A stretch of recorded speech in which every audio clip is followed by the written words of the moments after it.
Am I going the right way? I feel like I'm going the wrong way. I feel bad about this. I don't... this can't be the right way. This is not the right way, is it? Shit, this place is confusing.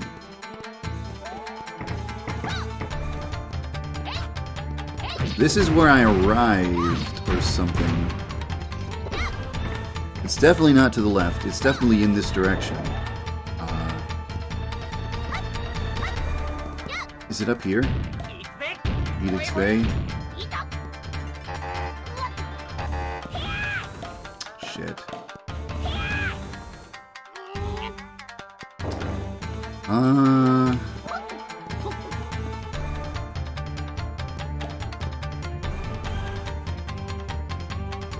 don't know where I'm supposed to use this key.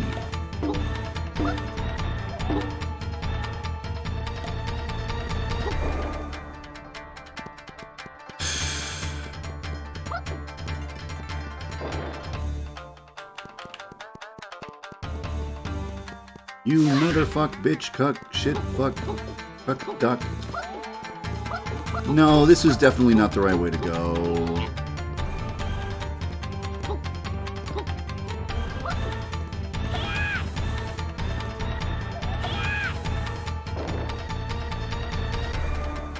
It's like, it's up there. It's up. It's up, but where's the button? I'm supposed to press a button somewhere. There's a ladder! Out of my fucking way.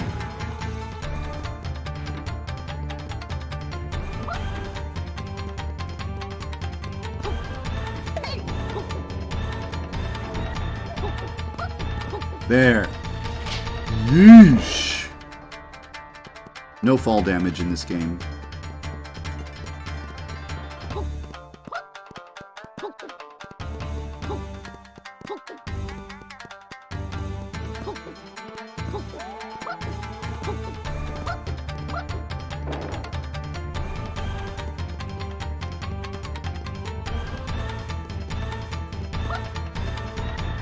Looking for items.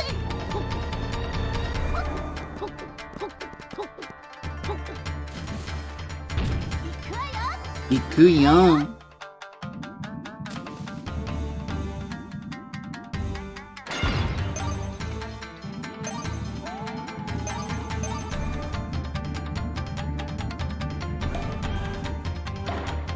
What is this game supposed to be? Is a game supposed to be something? Well, I mean, you can tell just by looking, right? It's a third-person platformer game. You run and you jump, and there's obstacles you get past. What other answer could I have given? I am now 90% through the game. There's only one dungeon left, and it's at the opposite end of this hallway. In fact, I'm not even sure why they didn't just make it one dungeon if they're going to put two immediately next to each other.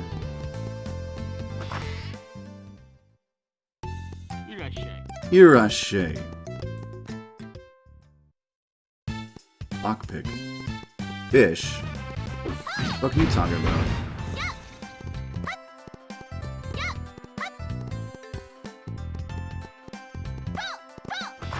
There's supposed to be a funny little cutscene in here. Not in here. Other place.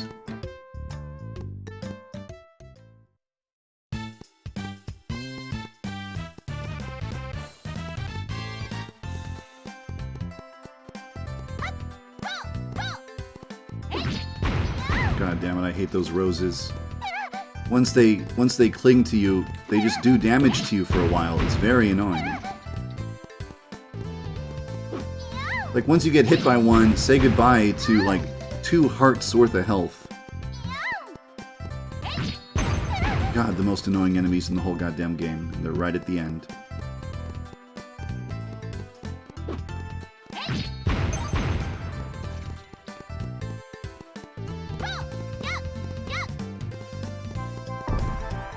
So this right here... Oh. One second.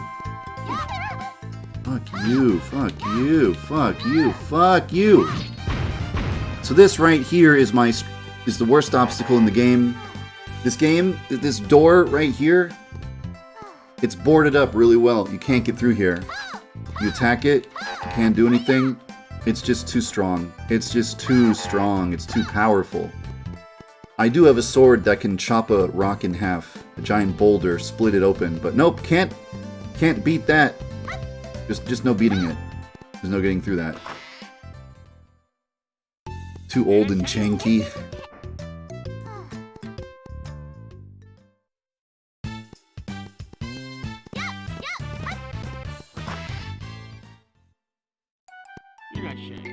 It's Omitsu. Oh, yay! Omitsu. Great, you're okay. Omitsu! I'm glad you're okay. I didn't know what would happen when I saw Kyushu flying away. It surprised me at the time, but I'm alright. Sorry to have worried you. But to see all of Kyushu in this state, Peach Mountain's instant stage beam's power is increased. We've got to do something quickly. Just imagine if they continue to do this to all of Japan. That's right. By the way, I wonder where Danson and Lily are. I heard that they were behind the doors right ahead of us, with the doors rigid and cannot be opened easily. Then I'll huff and I'll puff and I'll blow the door down. We've got no time for dumb jokes. I know someone who could help us. Who? I'm sure he's at the restaurant. Time to go to the restaurant then. Dialogue is cute, glad you like it. Vehemently in love. Vehemently. Welcome, what do you want to eat? Just give me a champion. The best thing you got. Man, only that much? Fine.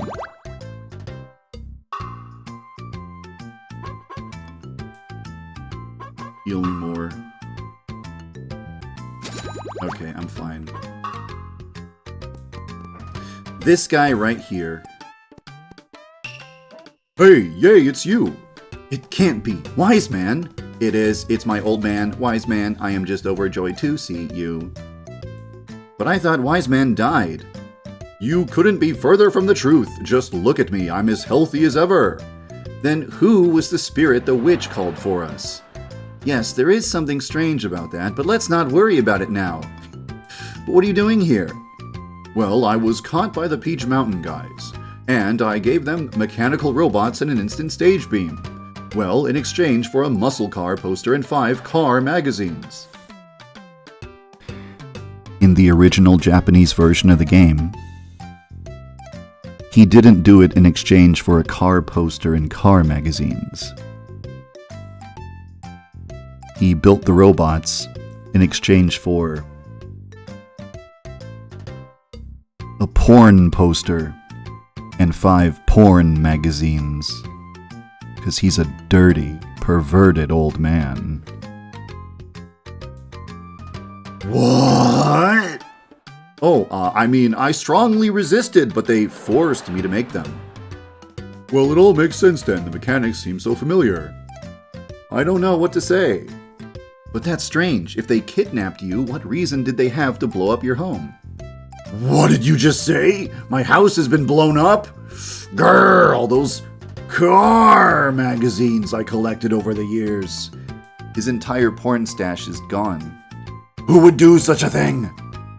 We believe it was probably the Peach Mountain guys. I will not forgive them. Hand me your weapons. Here, take this. The power of the weapons belonging to Goemon and the allies has increased to level 3. With these weapons, even rigid doors can be destroyed. Don't you feel our journey is taking some wild turns? Go get 'em! Take revenge for my poor car magazines. Yeah, gotta take revenge for the car magazines. All those magazines of cars that he liked.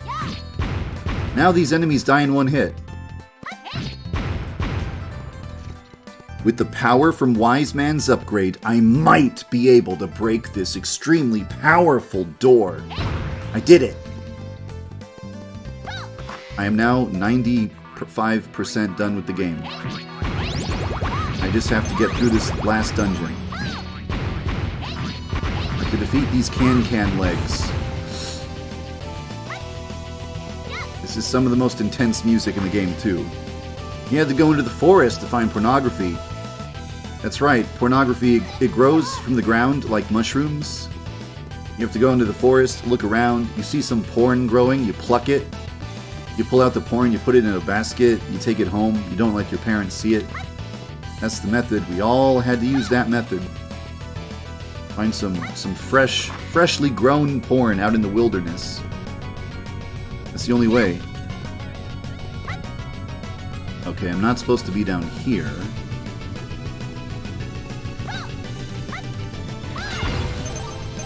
Do do do do do do do do do. Meow meow.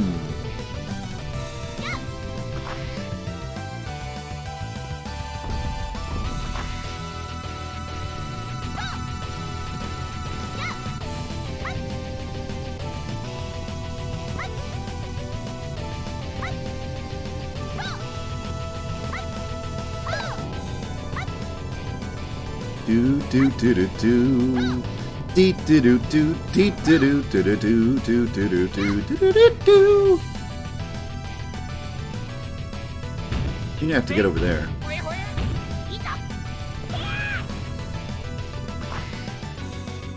Wow, Dark Civilian is leaving right at the end of the game. He doesn't care. He doesn't care about me. He never did.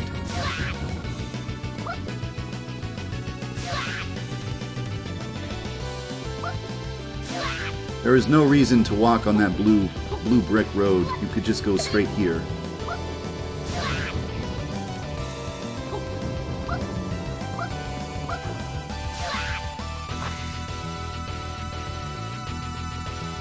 You found porn magazines in your attic? Wonder who put them there. I don't know how to get to the other side of this wall. Dee dee doo doo dee doo doo doo doo doo doo doo doo.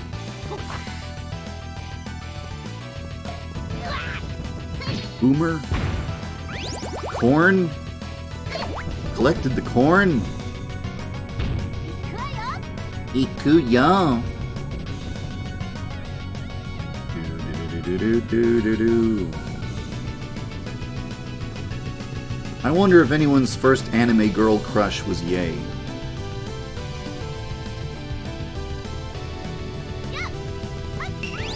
I received the diamond key. The diamond key is the final key you use to go through the boss door and fight the boss. So I'm really close to the end.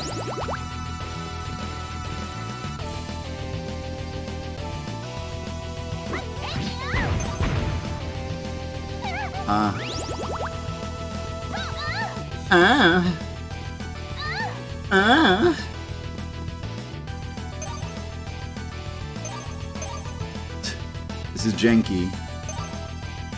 That's so janky. Whatever.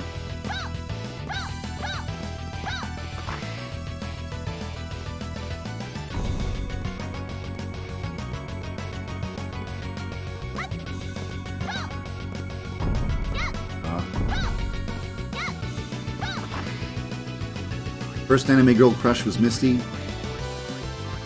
I remember looking at Misty and thinking, huh, I wish I was Ash and I got to just go on adventures with a cute girl sidekick.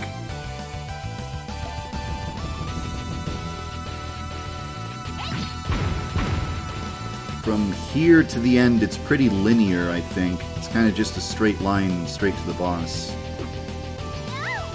Hate those enemies. Yatta ne.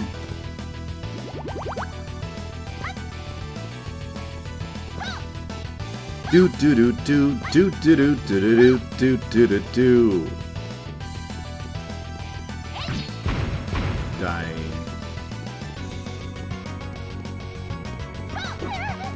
Ouch. Yeah.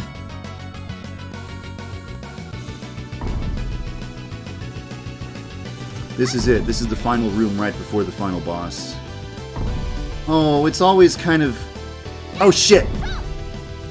It's kind of a relief when you see the end in sight, but it's also sad because the happy fun times will come to an end. I guess this playthrough of Goemon lasted a little over 5 hours.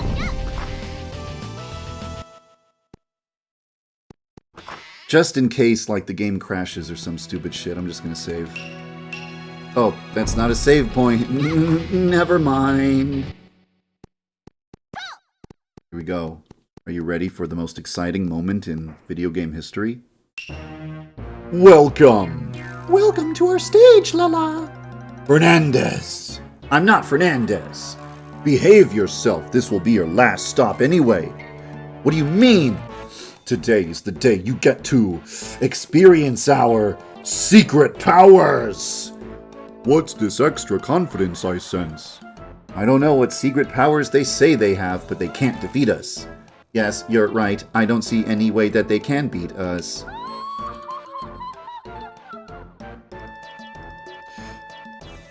Don't be so sure of yourselves. All we have to do is join our two forces together, Lala. And it will be history for you guys. I keep going back and forth on what kind of voice she should have. Starting right now, we will make you our die-hard fans. Yes, die-hard fans. What?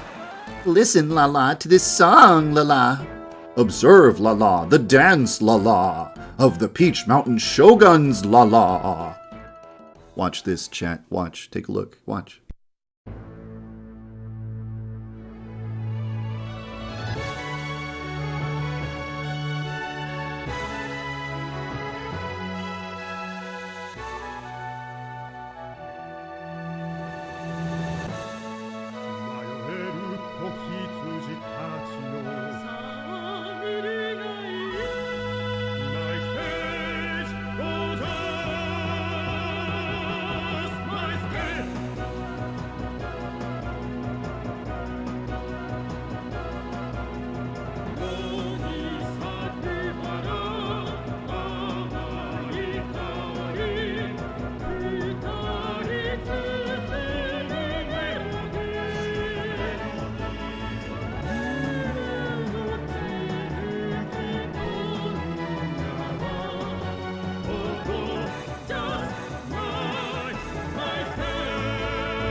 Phew, what was that? I can't believe it. I don't know, but I think I'm becoming a die-hard fan of Dancin' and Lily. Come on, open your eyes. Hey, where did Dancin' and the guys go? Look at Goemon's face. What the? T-minus 120 seconds. Swine! They reactivated the time bomb and ran. Reactivated? Was it ever deactivated? T-minus 100 seconds. I'm not letting them escape. Yeah, let's save just in case it crashes or whatever. Beep, beep, Yan. It looks like a giant ass.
Closing in on the end of the stream.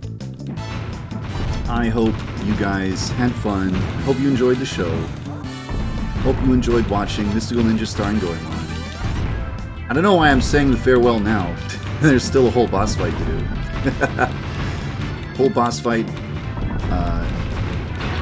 ending cutscene and credits. But yeah, thanks for being here. Just in general, thanks for joining me. Do do do do do do do do do do do do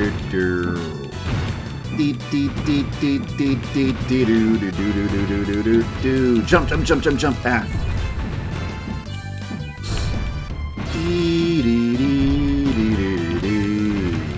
Dash, dash, dash.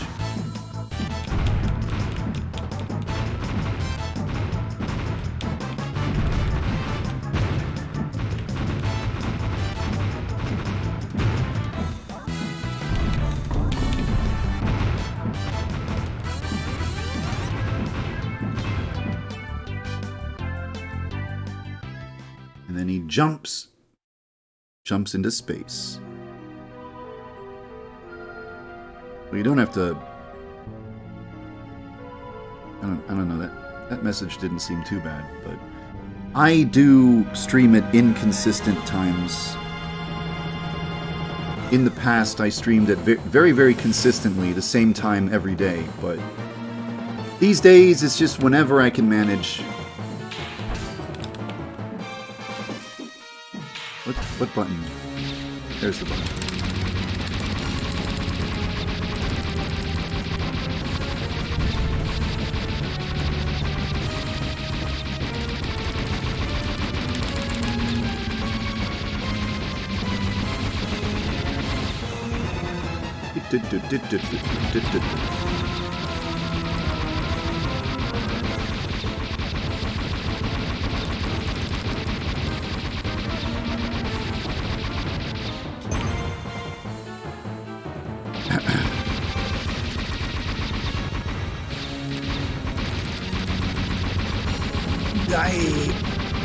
This is murder on my hand. Purring. Yeah, that's me, YandereDev, the cat boy. I'm just purring as usual.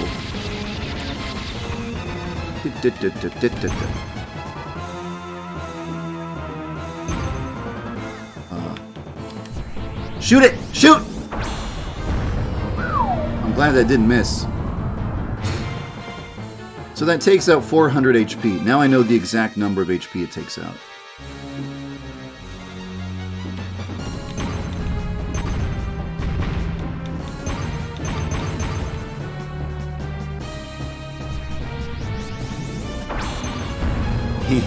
It's too tempting to just spam that beam whenever I have the ability to. I never want to defeat a boss like with just a punch. Just, oh, I defeated the boss by punching him in the face. He's dead now because I punched him.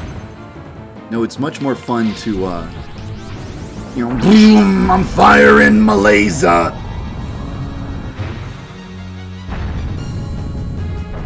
Is there a YandereDev Discord server? What a cute question.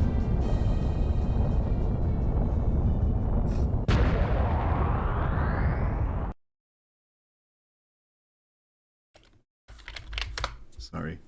I clicked another window and it froze. The grand finale is about to begin.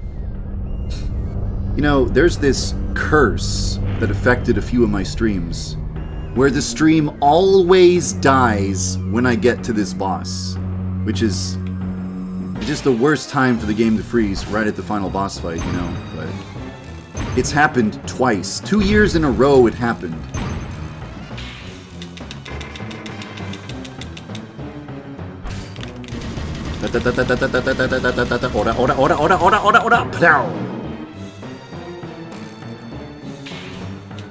Come on, come closer, come closer. I'm not done with you.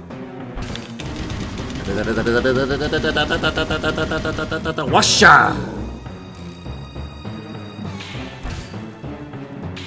Yeah, come back.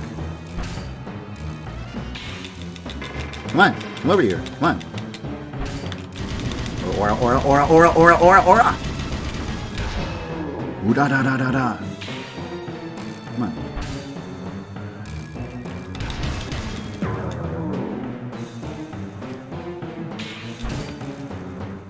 He got smart. He started using a shield.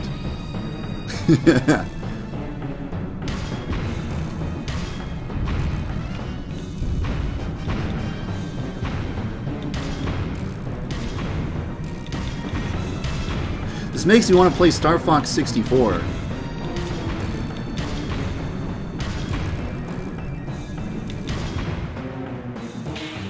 Over here. Come on, I'm gonna beat your ass. Shit, I missed him.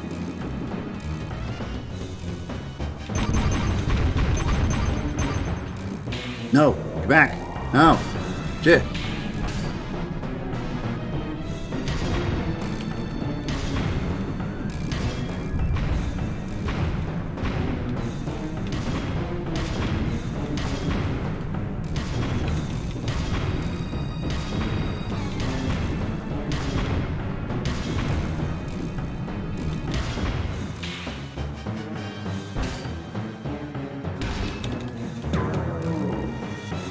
Come on.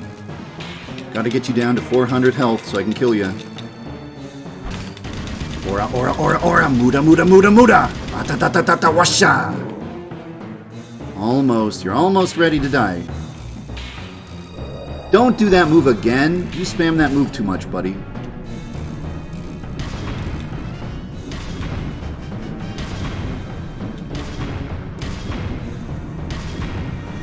It's almost over. I gotta do one more combo on him and then I hit him with my laser.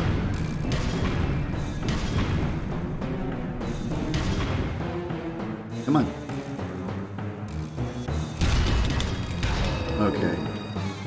Do the thing. Do the thing where you go in the center of the screen. Now I want you to.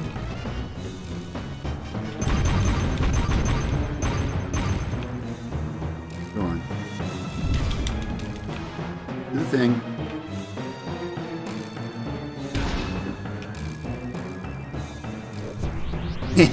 Right where I want you.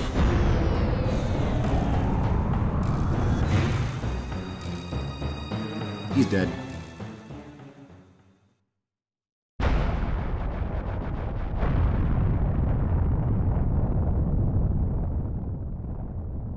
That cannot be. Me? A big star? Lose like this? Aww. But Fernandez, don't think for a moment that you have won. As long as the instant stage beam remains in our control, I'm certain we'll one day turn Japan into... Shut up! Your evil plans will end as of now. And my name is not Fernandez. It's Goemon.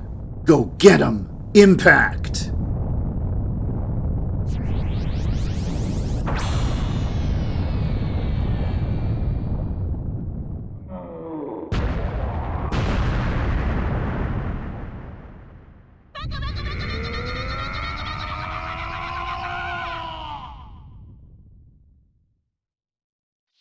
She said baka baka baka baka.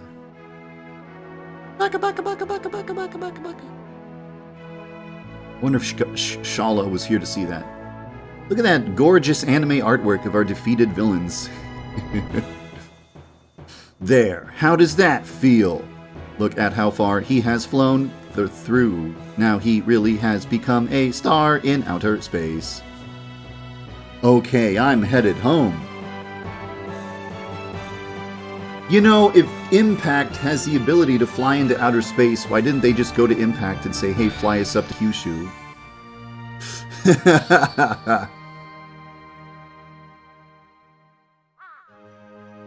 Caw, caw. Nah, Bobo Lee. One of these days I'd like to play it. I didn't say that last year, Dolphin. You're hallucinating. Now, Japan will be peaceful again. But Goemon, what shall we do with Kyushu still in outer space? Whoops. I forgot about that. Omitsu's still there. It's okay, it'll just fall to Earth. Ahoy! That looks like Kyushu over there. Yes, I see it too. That really should just create a giant explosion, like an asteroid hitting the Earth. I'd say that the time bomb set by dancing happened to just take out the control device of that castle. Too good to be true. Oh, but first, we must go to pick up my old man and Omitsu. Oh yeah, you're right. Well, should we get going? Wait, what's that? Scream, scream! Look there, Goemon. Look at all those cute girls. Well, of course. We're the heroes that saved Japan from the Peach Mountain. But why is this the first time they've been so happy? Well, it must have something to do with them finally noticing my good looks. Hey, everyone, just calm down. Everyone here wanting my autograph, start a line here.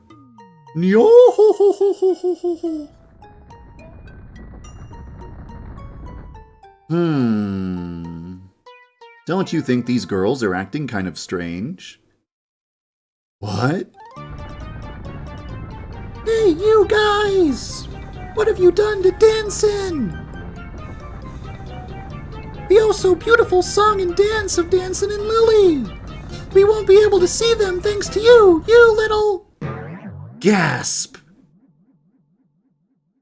I can't believe this!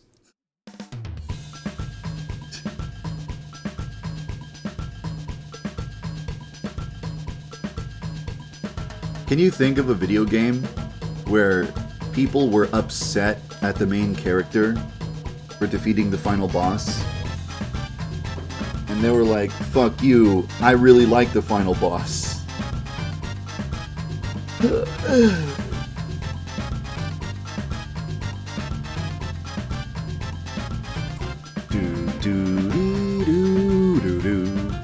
Why would you use that footage? That footage is just of a player failing to do the platforming properly and about to fall off and die.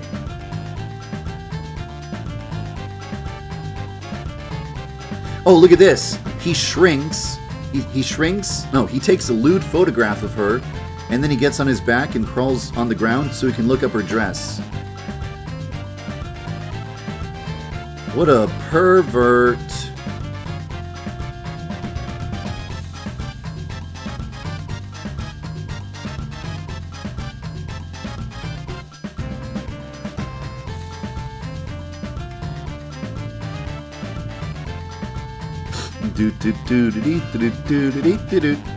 Liberate the world from K-pop. I mean, yeah.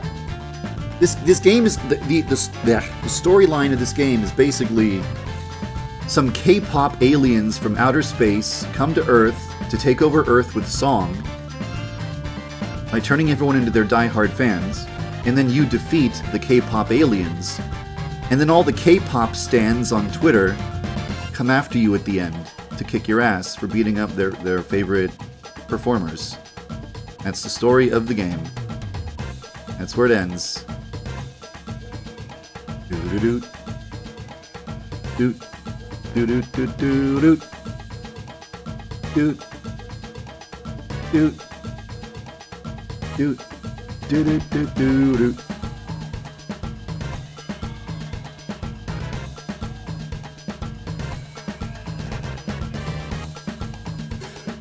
Boop. The old shrinking peep. Just turn yourself into a tiny dwarf person and scoot along the ground underneath a girl's skirt and look up. It's classic move.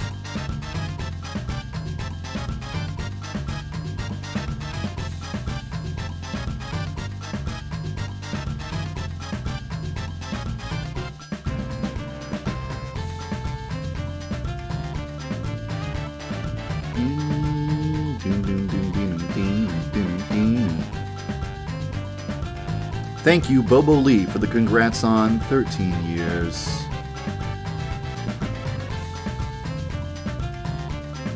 Doot dee doot dee doot dee doot.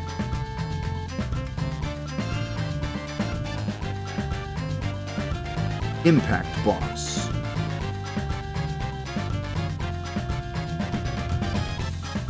Doot doot doot doot doot doot doot doot doot doot doot.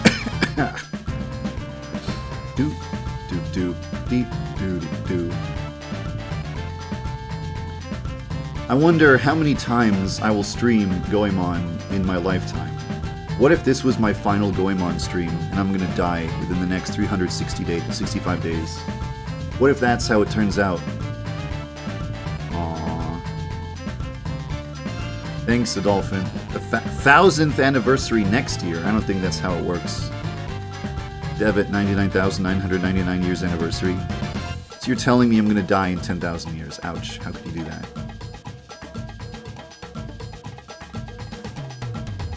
Impact. Dev, I can't believe YandereDev is fucking dead. Doot doot doot doot. Doot. Doot doot. Doot. You know math. You 13 plus 1 is 1,000.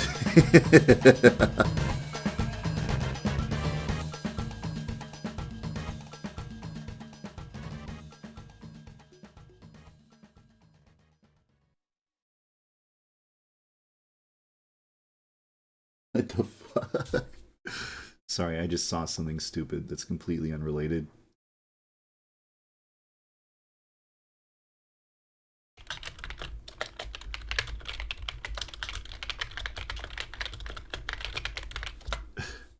Well, that's Konami back when they didn't suck. How many times have I beaten this game? Urazuma! How many times have I beaten this game? Once as a kid. Did I beat it as a kid? What if I never beat it as a kid? No, I beat it as a kid. Did I beat it as a kid? I beat it as... I may have beaten it as a kid. So probably one time when I was a kid, and then from then on, once a year for the past 13 years. So I've beaten this game a total of 14 times at the least. It's at least 14. Could be more than that if I beat it more times between 1997 and 2009, but I think I only beat it once in that time. Maybe twice. There was probably some year, like in 2005, where I'm like, I feel like playing Goemon, and I just did. It was crazy, a time period where you played video games not for an audience, but just like because you enjoyed the game. It was fucking weird. Fucking weird as fuck, dude. Fucking weird as fuck, dude. Ring. Let's watch the intro one last... Oh.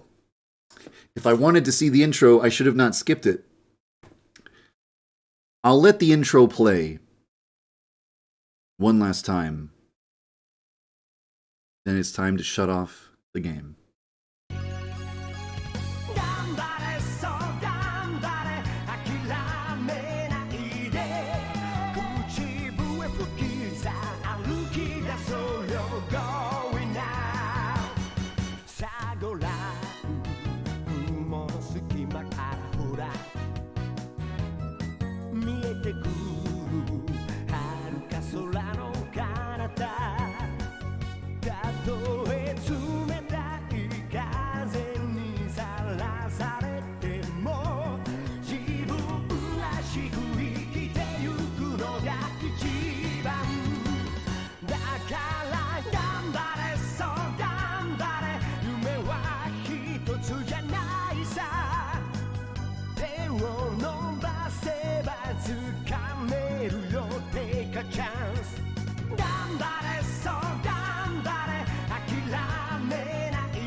Oh, hello, chat. Sorry to just leave you there in silence. I was having a tinkle.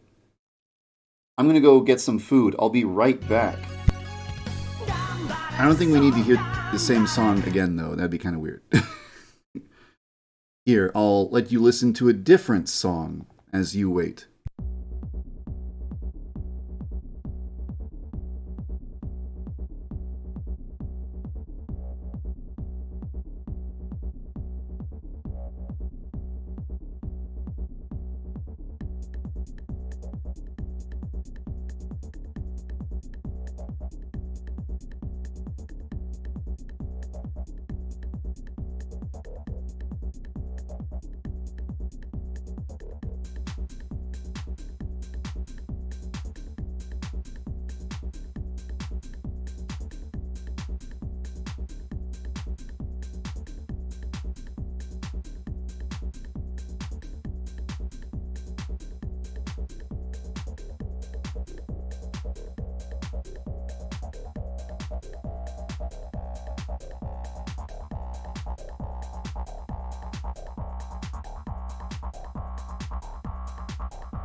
Hello there. Hi, hey, howdy, hello. I'm I'm eating a meal.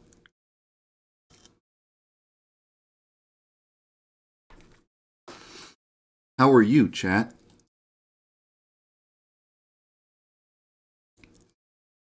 Yandio.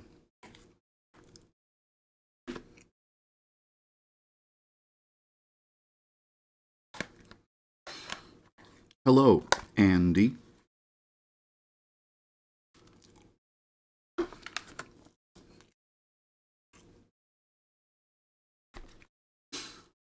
I'm eating a slice of pumpkin pie. Beat Saber problem? What was the problem?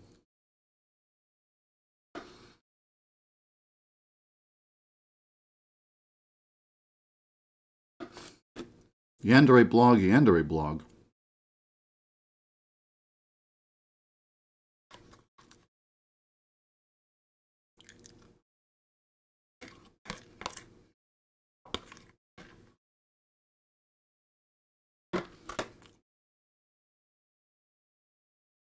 Oh, being unable to connect?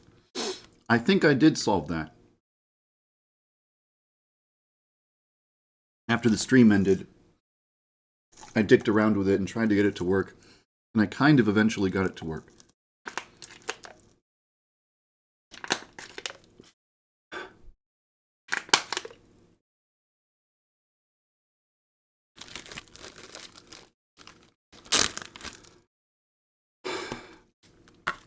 Now I'm going to eat a peanut butter and jelly. I feel like putting an image on the screen. Hold on. I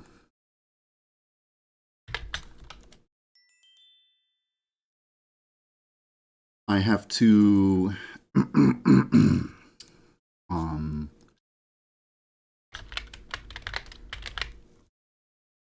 Damn it, that sucks.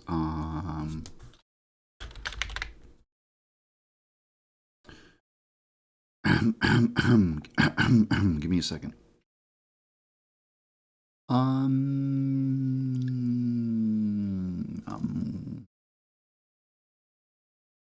Where would it be?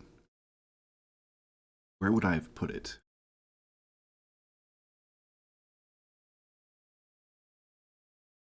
Where did I put it? It's not here.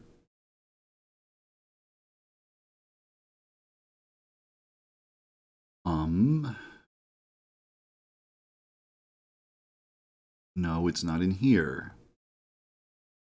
There it is, there it is, there it is, there it is.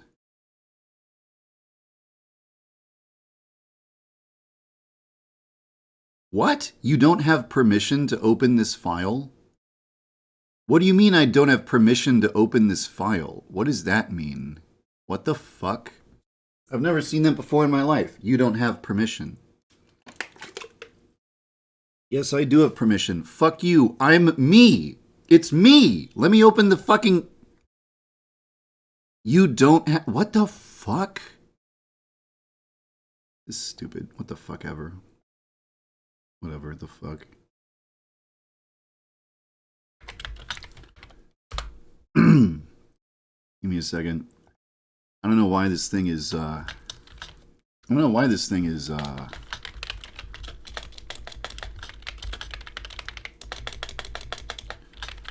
don't know why this thing is fucking around. Why is it fucking around?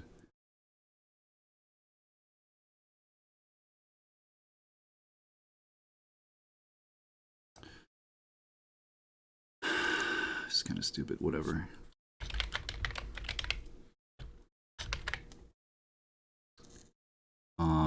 I don't know why it refuses to let me... Whatever, dude. Whatever, what the fuck ever.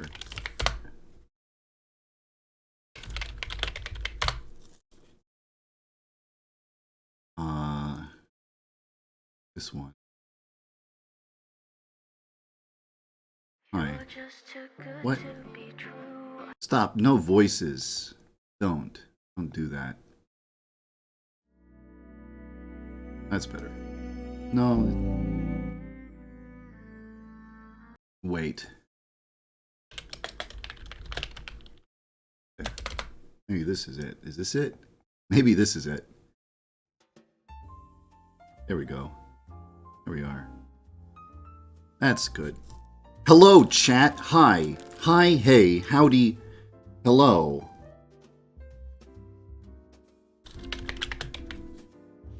Hey, chat. Hope you're doing okay on this evening. I hope it's a good evening for you. Hope you're having a good day. I hope you enjoyed the Goemon stream. I hope my Goemon stream might have made your day a little bit better.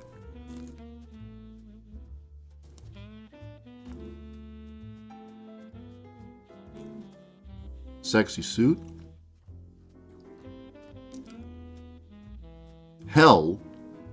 You just said hell in my chat? That's a swear. Don't say that. It's rude. Hello, hello.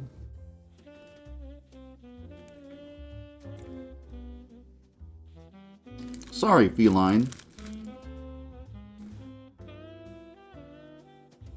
Aw, that's nice, Cinder Pile. Or Cinder Pie.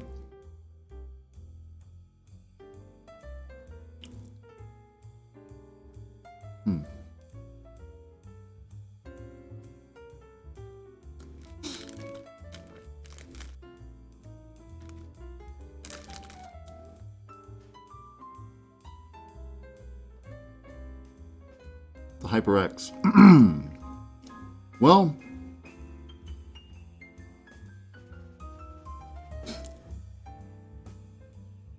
it screeches. Does noise come from the microphone itself? Or does it like get into a feedback loop with your computer speakers and starts making that ee sound?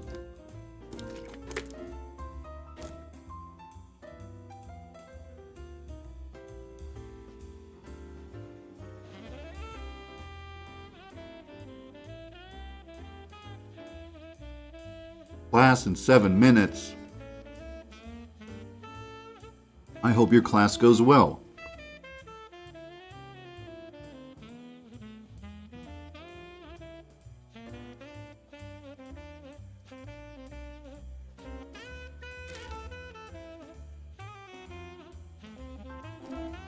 That is strange, Dreampunk. I have not had any experience like that.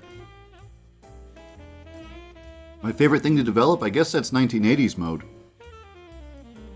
The whole thing, in general, as a whole.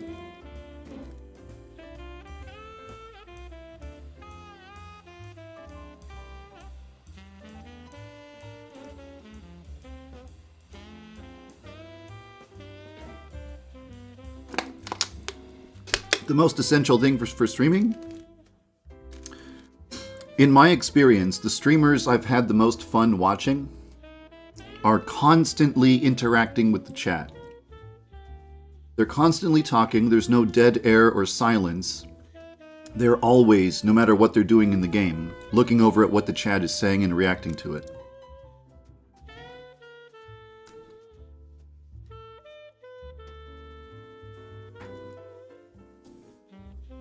Horror movies are good.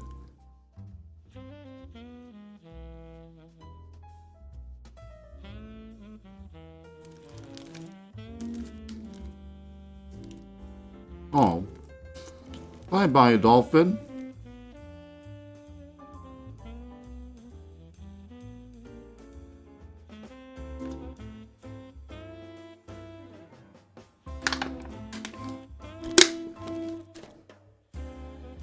A character in YandereDev I don't like.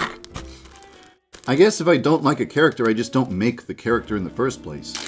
Like, if I put a character into the game, it's because I come up with the character and I like the way they turned out. I'm like, yeah, this is a pretty good character. Yeah, I like this character. And then I put him in. I wouldn't put in a character if I didn't like them. And it's not like I change my mind about the character after they're in the game. So I guess the answer to that question is always going to be no.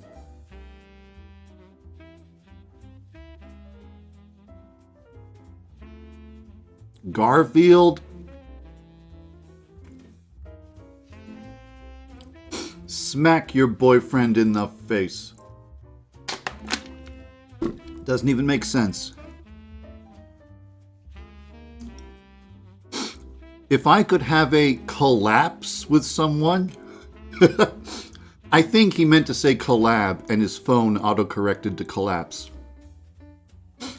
But if I were to collapse with someone, like I'm out, I'm chilling, and I'm hanging out with somebody, we're having a good time, and then we both just have a medical emergency and simultaneously collapse to the ground, who would I want that to be with?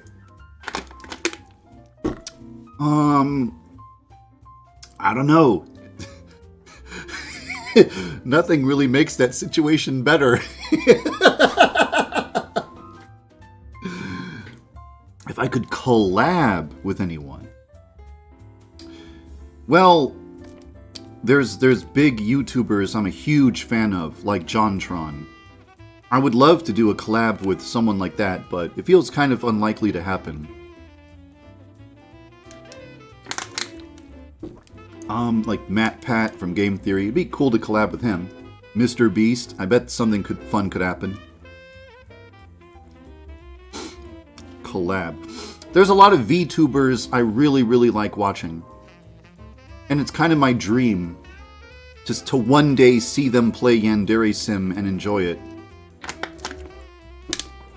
So far, I've only ever seen one VTuber ever play YandereSim. And it was years ago. It would be so cool to have like a thing where, you know how in YandereSim you open the Easter egg menu, and then you can press a button to change the appearance of the main character. That, like, right now it's just you turn into like a parody of Lady Demetresque, or you turn into like a parody of One Punch Man, or you turn into a parody of Captain Falcon, or a parody of Sans from Undertale. Like, that's what the Easter eggs currently are.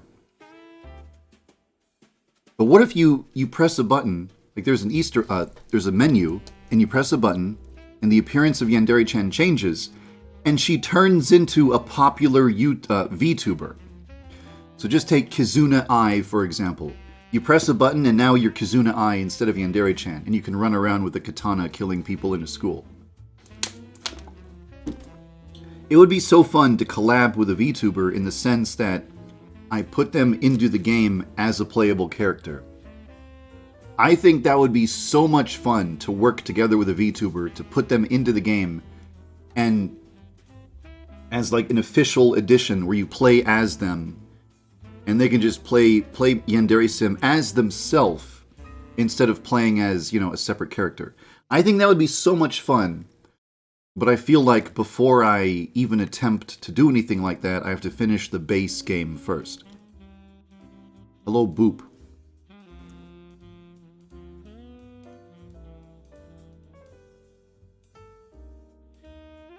It used, in the past, sometimes people would ask me, hey, can you put me in the game?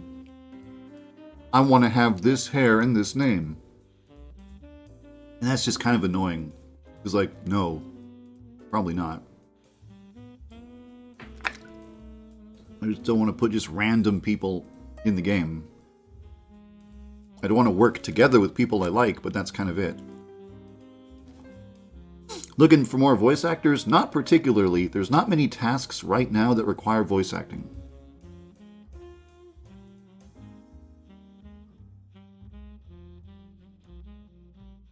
Wow, Zura. Something's wrong with me. For as long as I can remember, I've never been able to feel anything. And then I met Zura Leader, and now I can see all the colors of the rainbow, and every day is wonderful and happy. That was years ago, Dark.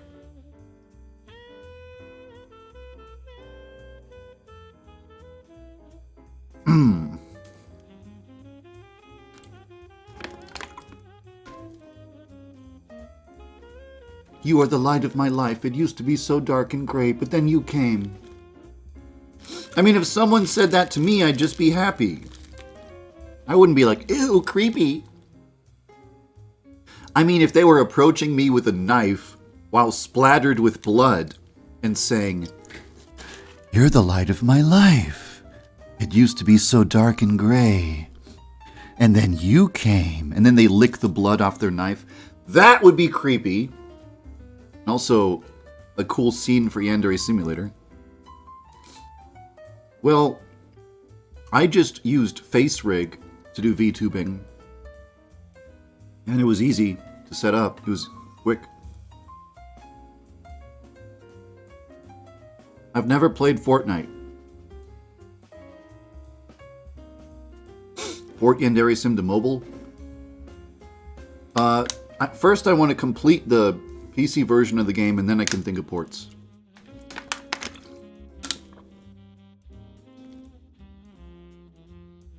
You can send me an email to ask questions about voice acting, but kind of what you're probably going to hear is that I just don't have any requests right now. There's just not very much to ask for at the moment. I just got to fix bugs, improve the game based on feedback, then make some YouTube videos showing my current progress and what's next.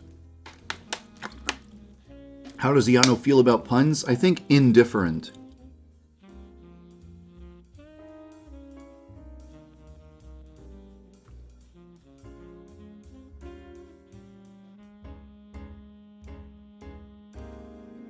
Based a character off of someone I know. I don't think anyone.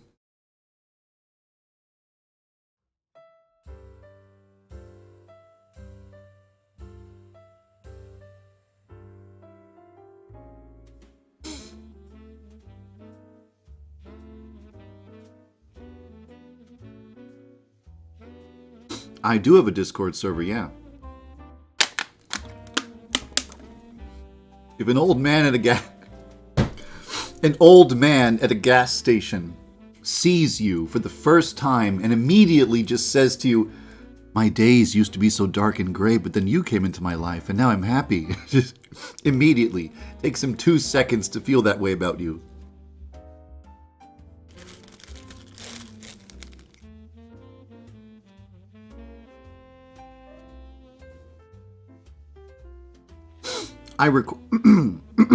I asked some voice actors to record lines so I could give the martial art club members unique tasks. And as I listen to the recordings and I just kind of feel like, nah, this isn't it. Nah, this isn't it. Nah, this isn't the right voice. This is a good voice, but the delivery is not right. None of them feel perfect. None of them feel right. I feel like I'd have to, I went through so many people for those lines. I kind of don't want to, I don't want to spend any more time auditioning people for those roles, because it got really annoying to audition so many people. But I'm also not happy with the lines as they've been delivered. Maybe I'll just listen to them again and change my mind and say, yes, this is perfect, this is going in.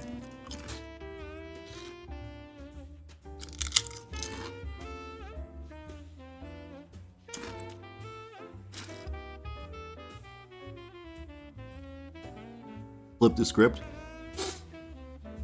Well, Dark Civilian, if there was ever DLC, I'd consider that.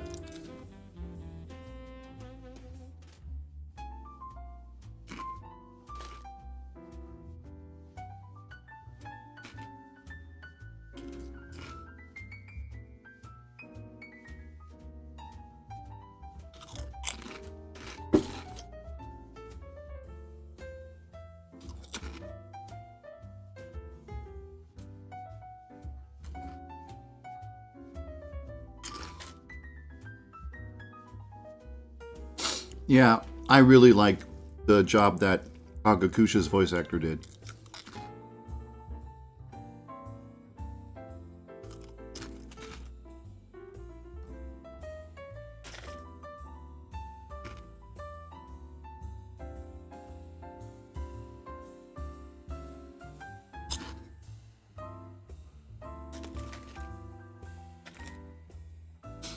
Well, I finished my pumpkin pie. And I finished my peanut butter and jelly, and now I'm having a small bag of chips.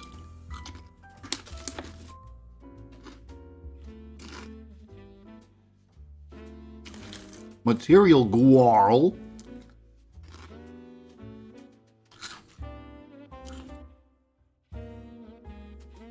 These chips are absolutely bussin'.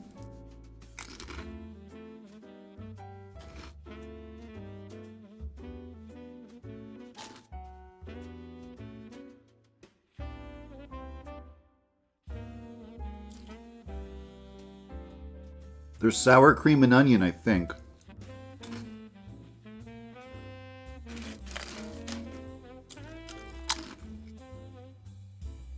Hungry.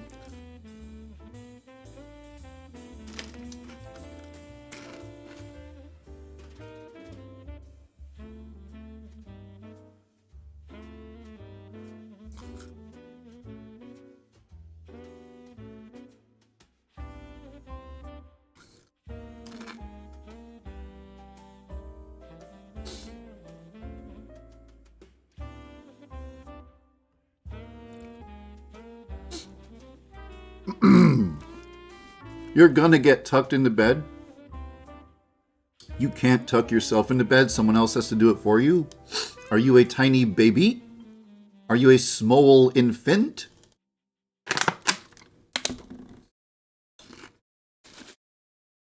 If I made TikToks, I don't even know what they would be about.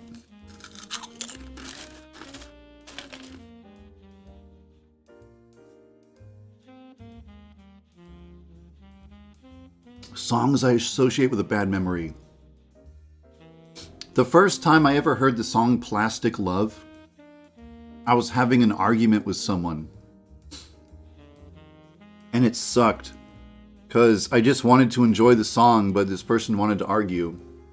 And now whenever I listen to... And I thought I had the conscious thought to myself, great. Now anytime I listen to this song, I'm going to think about this stupid argument. And so every time it's sad because it's like one of my favorite songs. It's like in my top 3.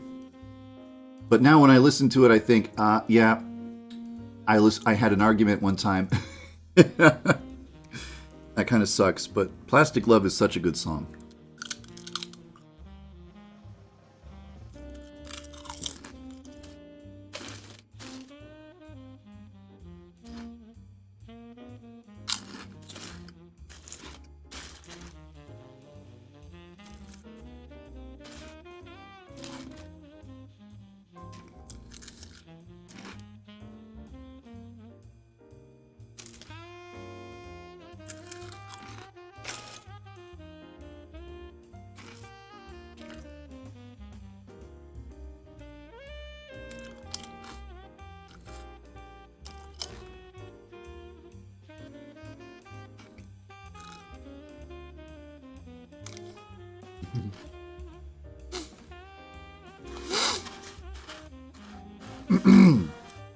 Stalker songs? Like what?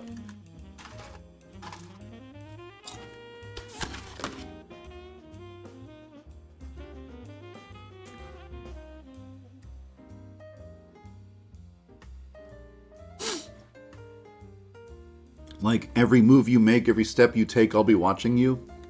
That song?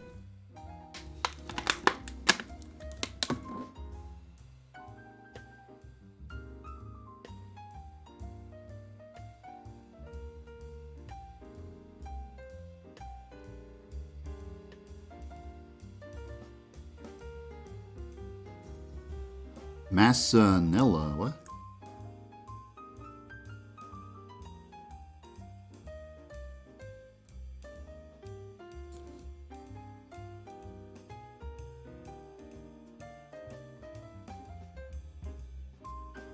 Doot dee doot dee doot dee doot doo doot doot doot.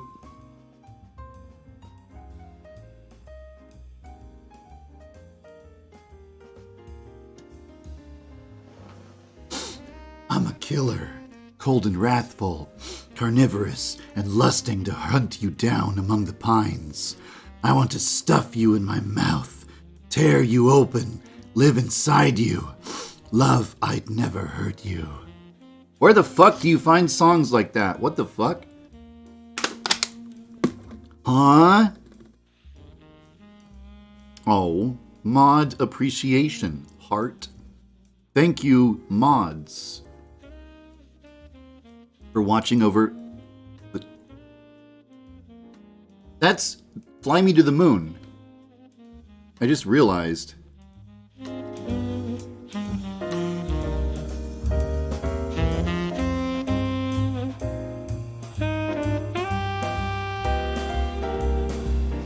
In other words, I love you.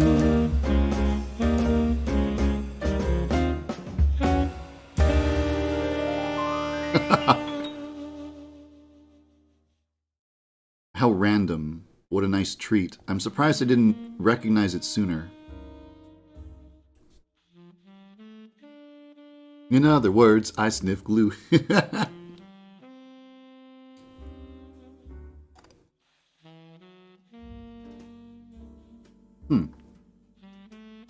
So how would a Yano feel towards the player of the game?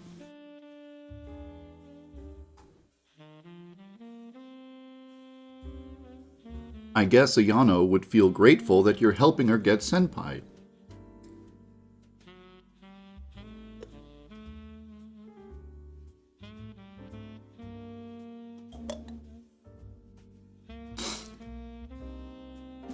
Let me play Among Us. I don't like that. Silent sleeper. I've been inside your bedroom. I've murdered half the town. What is all that shit?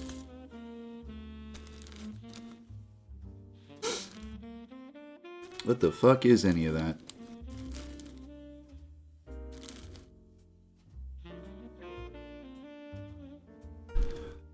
Would she freak out because someone's controlling her? Well, it's only worth freaking out if that person is making bad decisions. Like, here, let me give you this. Okay, look. Consider this. Imagine that one day you just become a passenger in your own body. You're no longer in control of your body. You're just sitting in the passenger seat watching as somebody else drives your body. Like they're piloting a mech. They just control you and decide your words and actions and everything you do and say and make all your decisions for you. But they're making decisions 10 times better than all of yours. And they are fixing your problems. And they are repairing your mistakes. And they're like getting you back on your feet. And you're watching your quality of life drastically improve now that someone else is in control and they're making all the decisions for you. In a way, it could be freaky that someone else is controlling your body, but if they're doing a much better job at your life than you ever were, is it necessarily a bad thing? I'm going to leave you with that thought while I go to the kitchen.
Hello there, cute chat room. Right, I think that brings an end to the Q&A portion of the stream. What am I going to do now, you might wonder.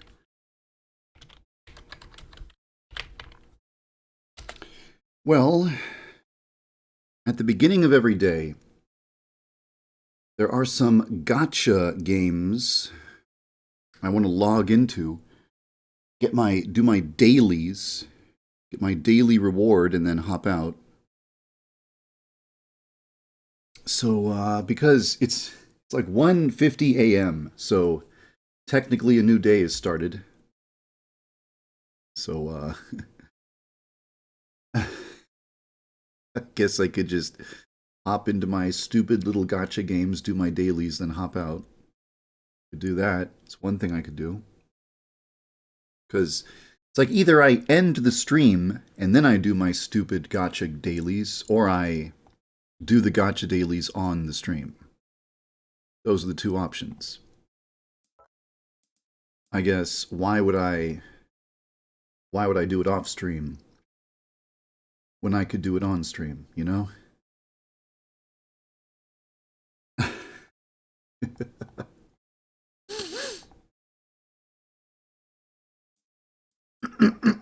So I guess I'll just do that. Oh, hey, there was a thing. Thank you, Dark Civilian, for subscribing. I didn't want to say it, but I did think it was a little not bad at all. Just like, hey, wait a minute. You gifted a sub, Sakichu, you gifted a sub to Lost Kid, but you're not subbed yourself. What? Wouldn't you give a sub to yourself before others? Huh? What? But there, you did it. You took care of it. Well, I'm going to do this game that offers a daily reward. Oh, there's someone else in here? I think there's already someone else in this place. Where's the volume? Did I turn the volume way down? Yeah, I turned the volume down because this game gets noisy. 7 keys. Someone's been busy. Oh, they're in that direction. Is that where the boss is then? If this person's played enough to collect 7 keys, you'd think they would know where the boss is. Is that the boss? Oh, that's a massive health bar. That's the boss for sure. But the boss's health is going down really fast. It looks like the other person who got in here before me is about to kill the boss. And I won't need to do anything. I'll just get my reward just for showing up. It's kind of like you go to work, you show up, you do no work, you just get a paycheck anyway. That's how this feels. They just killed the boss, didn't they? Yeah, okay, they did it. They just killed the boss. I didn't get to do anything. I didn't get to do anything. The boss is dead now. There's no reason to play this anymore. The boss is dead.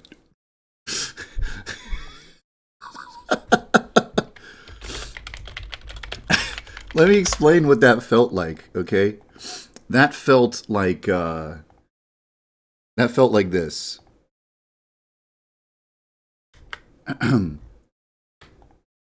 My job here is done, but you didn't do anything. That's what that was. I just showed up and then I left.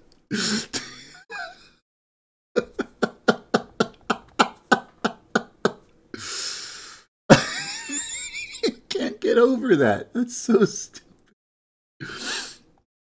Okay, moving into my second thing that I do on a daily basis. 1 second.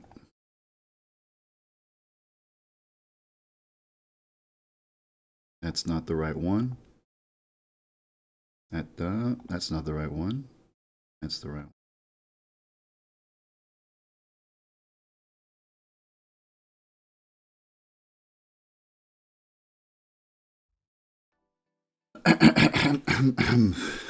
YandereDev.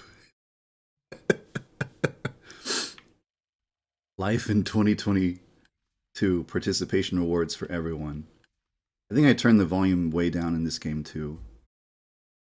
Just You listen to the you play a game and you listen to the sound effects enough, and you start to hate it. It starts to be noise. It starts to be a screech. Oh fuck! It starts to be a screeching air horn, and you're like, "Fuck, dude, I don't even want to listen anymore." Togo shows. Yeah, that is how Togo feels. he he did not do anything. He just showed up and Ryoba beats up all his enemies. Well, I'm gonna. Man, there's like zero audio whatsoever. That's not. Okay, I want there to be a midpoint between something and nothing. Yet we're back to nothing. Can I have some sound effects, but not a lot? Okay, that'll do. That'll do, pig. That'll do. Who knows what I just referenced?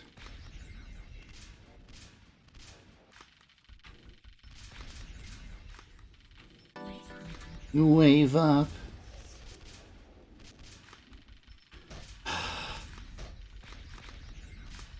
Bless the rains down.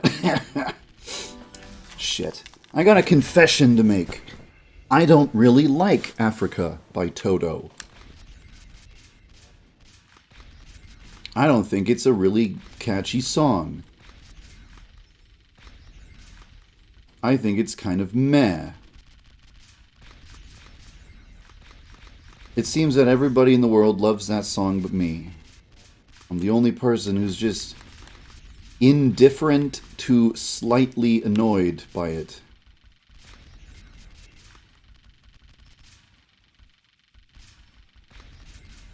What's an old movie? Babe? Yeah, I just referenced Babe the Pig.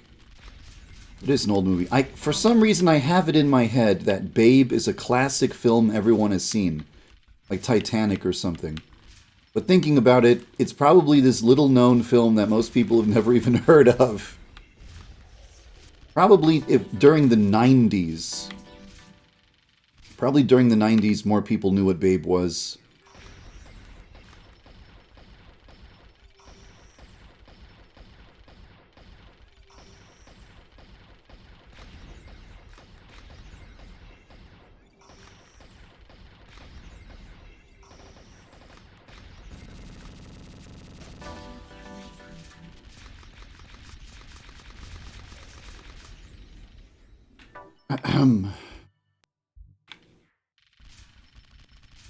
The Zoomers in my audience who are poor, deprived children. Ouch. Ouch. Such contempt. But yeah, they probably didn't know what Mystical Ninja starring Goemon is until today. It's always a strange experience when I watch one of these new VTuber girls and she's like, I'm gonna play this game for the first time today, and then she plays like Super Mario 64. And she's like dying over and over, and I'm just thinking to myself, I thought everyone in the world had played this game and beaten it and gotten 120 stars. Oh yeah, that's right, it's not 1996 anymore. It's just so weird to watch someone die at a video game where it's like I've forgotten what it looks like to see people die in that game. Oh yeah, that's right. You can run out of health and get a game over. Forgot about that.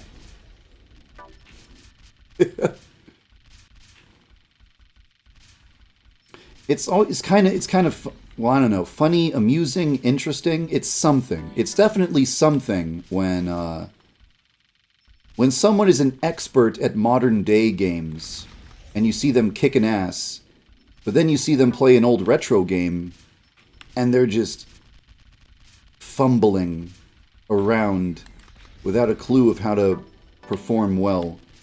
And you realize that the skills they've gained playing modern games don't really translate to older games. perhaps it's not the other way around does not apply. Like, if you play old retro games, that can always apply in some form to modern games. But when you take a step backwards in time to older stuff, then it's harder to find things where your skills can apply. Like, playing 100 hours of Among Us does not prepare you for Super Mario 64.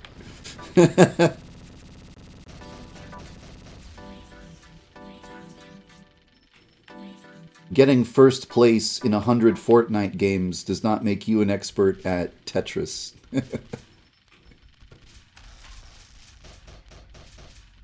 Is this a Toho-like? Well, it's not facing one direction permanently, so I wouldn't really call it a Toho-like. If it was... It's a twin-stick shooter where you can shoot in any direction. You choose what direction you're shooting in.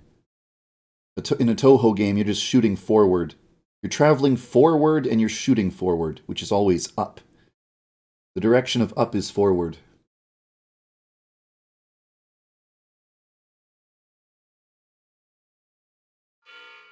Time for another one of these. You introduced your wife to Tenshi. Tenshi Muyo?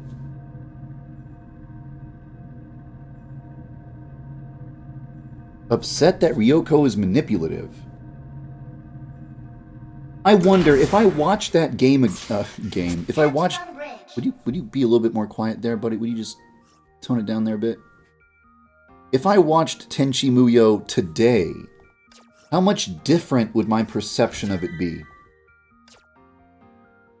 I mean, I used to just watch Tenchi and think, damn, this guy is lucky.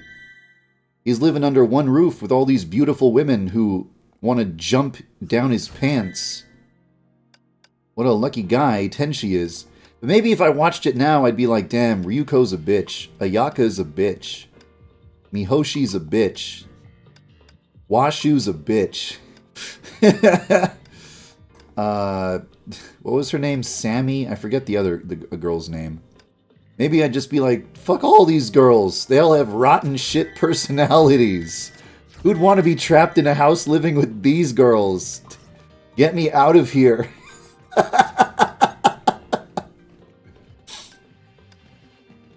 I remember almost nothing about this show, actually. I kind of want to watch it again. It's one of those things that's a piece of anime history. And it probably inspired many other shows from other genres and whatnot. So it's the sort of thing you should watch just to be informed of where things came from. Like studying your ancestry to know, your family history and where you came from, where your roots are. You gotta watch, every now and then you gotta watch an old anime from the 80s or 90s to understand. Yeah, all those anime you like, yeah, they're all just rip-offs of this one show from the mid-90s, yeah. So you go back and watch that show, and you feel like you're watching something cliche, but that's because you're watching something that inspired all the cliches. She's cute! I like her because she's a cutie.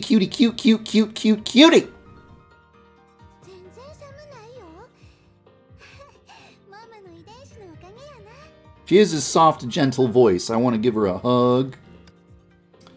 I want to know how to change my secretary.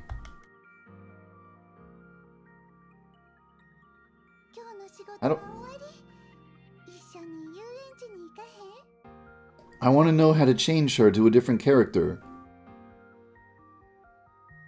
I don't know where the button is. I do have a lot of gold. Seems that gold is the one resource that the game just throws at you. It's like, I have 75 million gold. It means nothing anymore. I've never run out of gold. Since the beginning of the game, I've always had 1 million or 10 million more than I needed. It's just, It's just inflation has made it have no purpose, no value. You can just play the game not even thinking that gold exists. You play Azure Lane, and oh yeah, you can run out of gold. Let me tell you, you can fucking run out of gold in Azure Lane. You can run out of oil, you can run out of wisdom cubes. You can reach a point where you're like, shit, I can't do anything, I don't have enough gold. But in Honkai Impact, it's not balanced very well.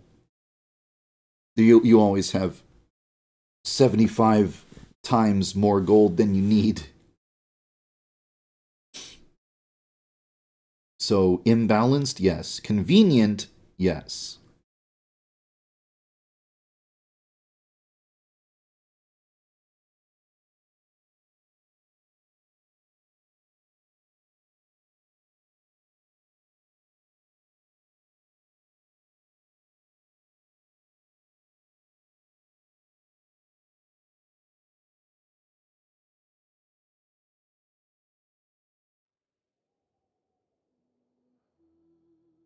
This game takes a long time to load, wow.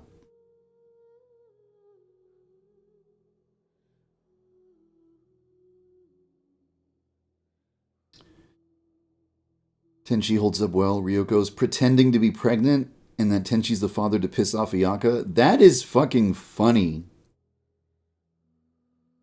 That sounds funny as hell. I want to watch that episode. I mean, I guess your wife is thinking, like, what if I was in Ayaka's position? And some woman came to me and is like, Dark Civilian is the father. How would it'd probably feel bad. She's thinking of that. What do I enjoy more, Genshin or Honkai? I enjoy the both of them for different reasons. I enjoy the story in Honkai way more than Genshin. I enjoy the open world exploration of Genshin. I enjoy the hack and slash combat of Honkai. I like how Genshin's got all these cool side quests and shit. I like how quickly I can go through my dailies in Honkai Impact. 2 minutes, bam, I'm out of there. I did my dailies, I got my rewards, I'm out. Then I go to Genshin, and it's like, oh boy, here's 4 side quests to do. The daily commissions. Here I go. Unlock the one character you wanted and then lost interest. I've heard that there's people who play gacha games like that. They play until they've unlocked the thing they wanted and they stop playing.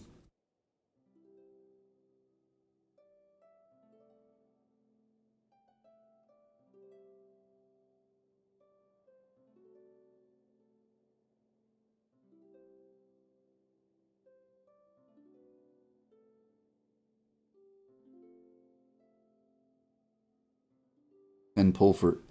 I tried. I did one. Didn't get her. If I have enough Primo Gems, I could try again. We'll find out once we're done verifying file integrity. Xinyan. He pulled once and instantly got her. He pulled her? He pulled her hair? He pulled her closer? He grabbed her and just yanked her around, leaving her with no option but to comply? You hate the design of gacha games? Sometimes I feel like I hate them, and yet every day I jump into a few to just get my dailies and get out. It feels like a daily chore. Like, oh, gotta take out the trash, gotta do the dishes, gotta go into Genshin Impact to get my dailies. Oh.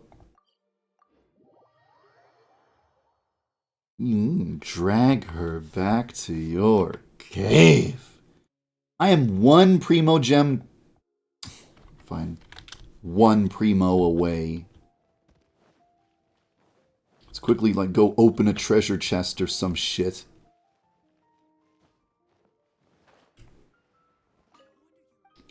Can I help you? Yeah, let me get one of these, and two of those, and three of these, and four of those. Yeah, let me just get let me get did I press the button? Or did I fail? I failed to even press the button.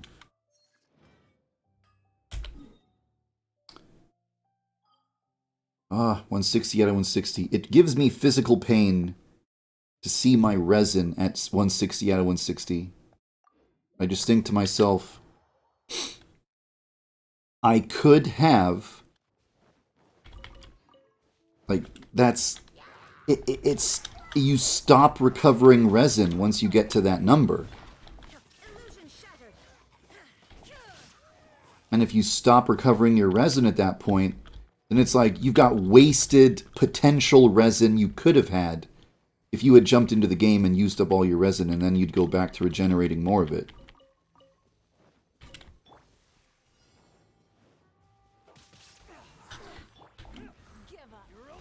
Give up. Don't waste my time. Sexy, sassy, aggressive anime ladies who want to verbally abuse you for wasting their time as they step on you with their high heels. This game seems to be catering to a lot of fetishes.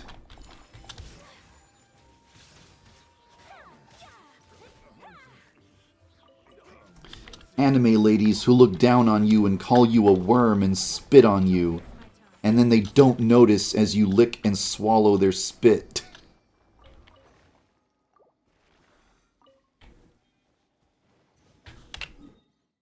Where was I? Did I just get... I didn't get Primos from that, did I? No, I don't. You don't get Primos from that. I'll just go to... wherever the hell that is.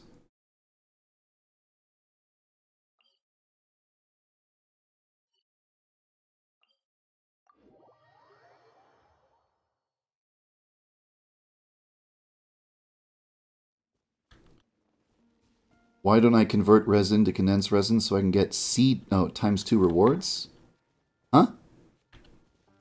I don't get it.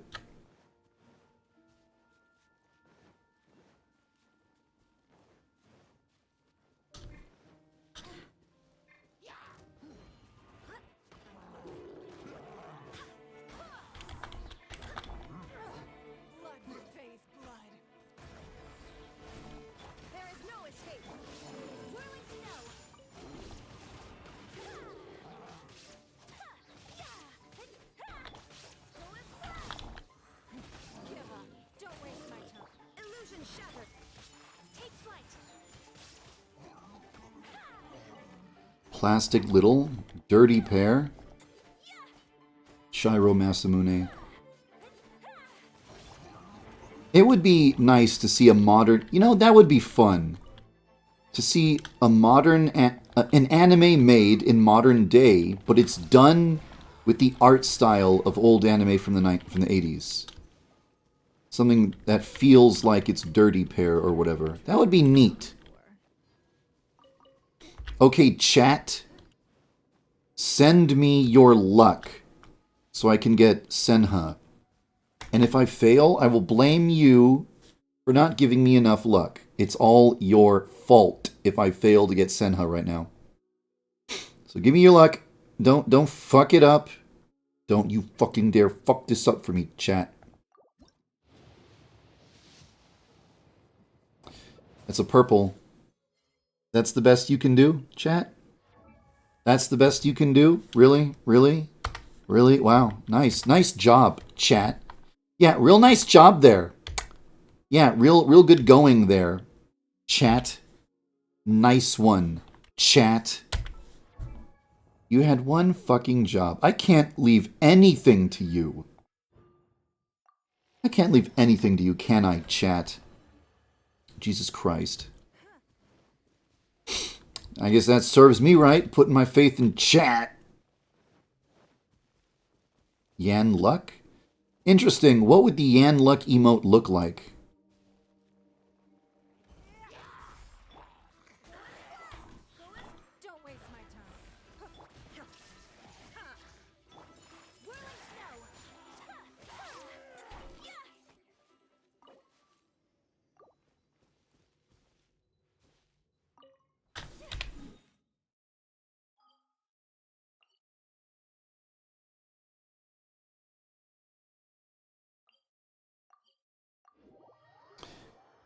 4-leaf clover emote. Hey, that's kind of interesting.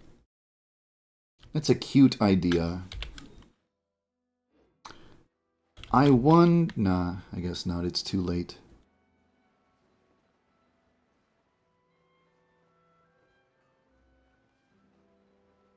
White cat Ayano with 4-leaf clovers. If a black cat is good luck, does that mean that a white cat is good luck? If the the opposite of black is white. The opposite of a cat is what? A dog? So a white dog is good luck? But the black cat is alive, right? So the opposite of a black cat who's alive would be a dead dog, a dead white dog. So the deceased carcass of a white dog would be good luck. Well, a cat exists, right? Like the black cat, it's an existent black cat. We're obviously not talking about a black cat who doesn't exist. So a non-existent dead white dog is good luck. Well, it doesn't exist because it's non-existent. So that means it's always good luck. So I always have good luck. But I just failed to get Shenhe, so that's bad luck. So therefore, this dead dog is not giving a lot of luck at all. It's really horrible. Fuck this fucking dead dog who doesn't exist. Fucking asshole. Shiromi level train of thought. Yeah, kinda. That's a conversation that Shiromi would have. I imagine Shiromi asking questions like that as Aoi is standing next to her with like just this grumpy look on her face, not giving her any kind of response whatsoever. I am not dignifying this stupid train of thought with an answer.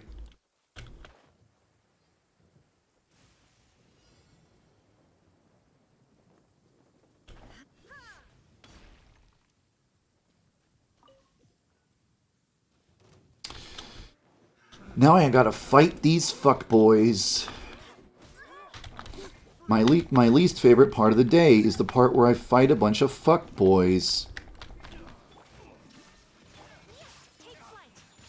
I've been wondering, you know, playing VR games recently has made me think, if I made a VR game, what would it be about? What would I want it to be like? What kind of experiences would I want to let the player have? Well, I like the idea of like having a sword and having magic and doing these kind of physics-powered attacks on your enemies. So you don't just go up to an enemy and do a canned animation, like you don't just do the animation that was programmed into the game. You swing your sword however you think is appropriate, and the game detects the fact that you were swinging a weapon at a certain velocity, and then damage is done accordingly to the specific place in the enemy's body that you hit. So something physics determined would be fun, and having magic powers that come out of your hand would be really fun. And then I think, wait, does that already exist? Is that just Skyrim VR? I want to play Skyrim VR and see what it's like. Is it just the same animation? I mean, does it look and feel exactly like playing Skyrim on PC? Except you move around... You basically control the camera with your neck and that's it. Cockpit of a mech. That makes sense! It makes sense! Because you have to be sitting to play. Well, you know, you can play VR games standing up. But you can't break into a full sprint and go, like, running forward 100 meters.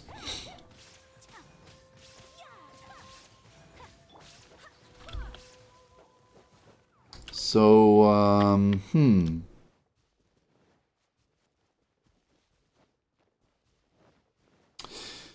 If it was a mech piloting game, you'd be sitting down in your chair, and you'd be playing as a character who's sitting in a chair in a cockpit. Just a more interesting chair than the one you've got, because their chair is inside of a robot. And when you swing your arms, like kind of like an Ava pilot or like the Big O pilot, You do punches in like the giant robot does punches. This could be cool, actually. I wonder. I feel like probably someone's already thought of that. There's VR has existed for a few years now. There's got to be a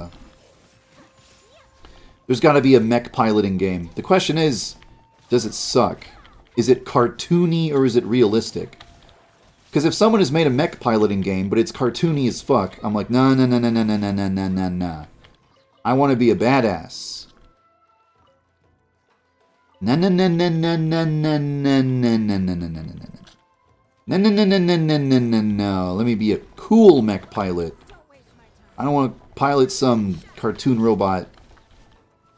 Give me something that looks like it's epic. Give me an Evangelion.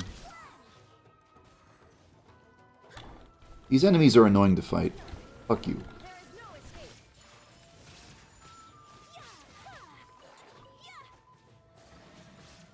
Now I want to look that up. Mech piloting VR game. That probably exists. Just comes down to a question of, like, is it good or is it crummy?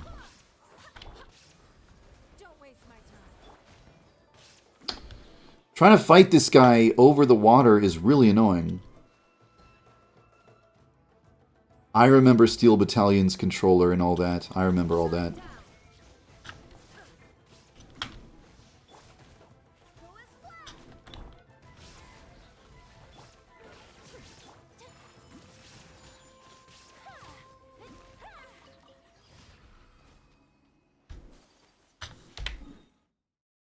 Bursts? Oh. I feel like certain enemies are beneath the use of bursts. Like, you use your burst on that, and now you can't use it on some other opponent that was more worthy of that. Now you gotta wait for the recharge. You're gonna have to wait a million years. Hold on. When you say burst, do you mean the Q key?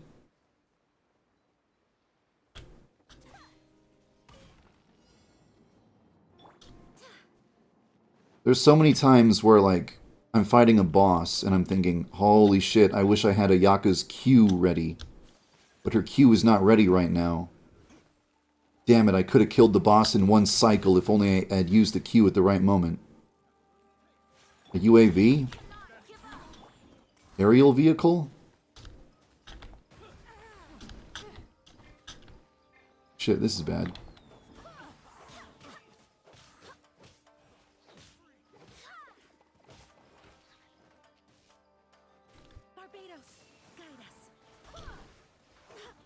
No, the letter Q.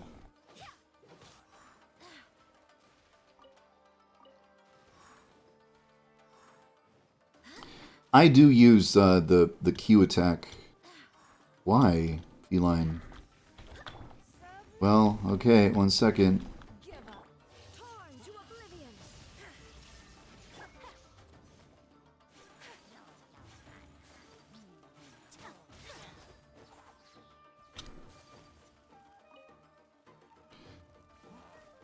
I gotta kill these guys first. Or just go right past them and go over here, that'd be smarter.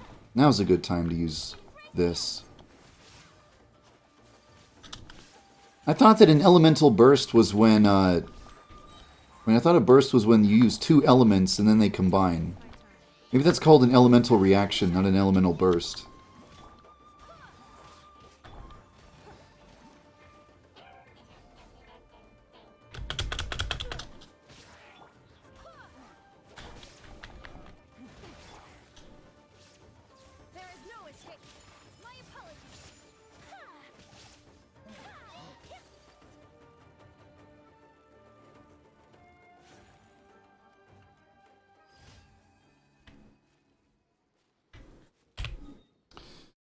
Give me a second.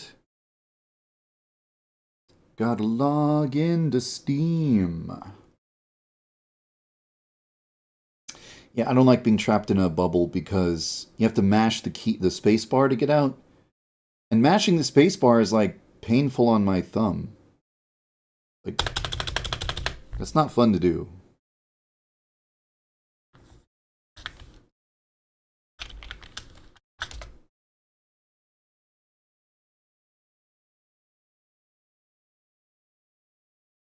Ooh. This is one that I've seen people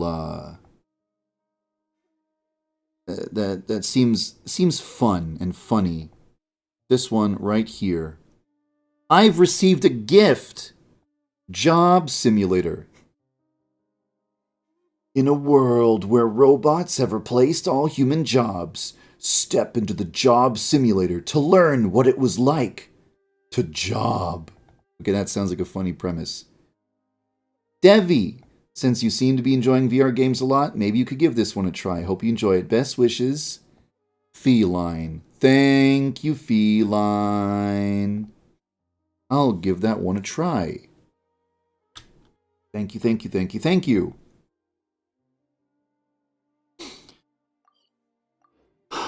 Thank you, thank you, thank you, thank you, thank you, thank you, thank you. Thank you, Feline. Can we please get a Yand love in the chat for Feline? I do want to try basically every VR game that's like big and popular and everyone's played it, because I am so eager to have as many VR experiences as I can. Now that I've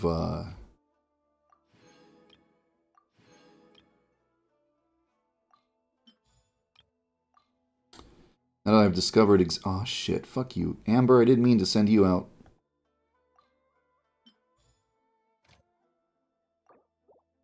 Oops.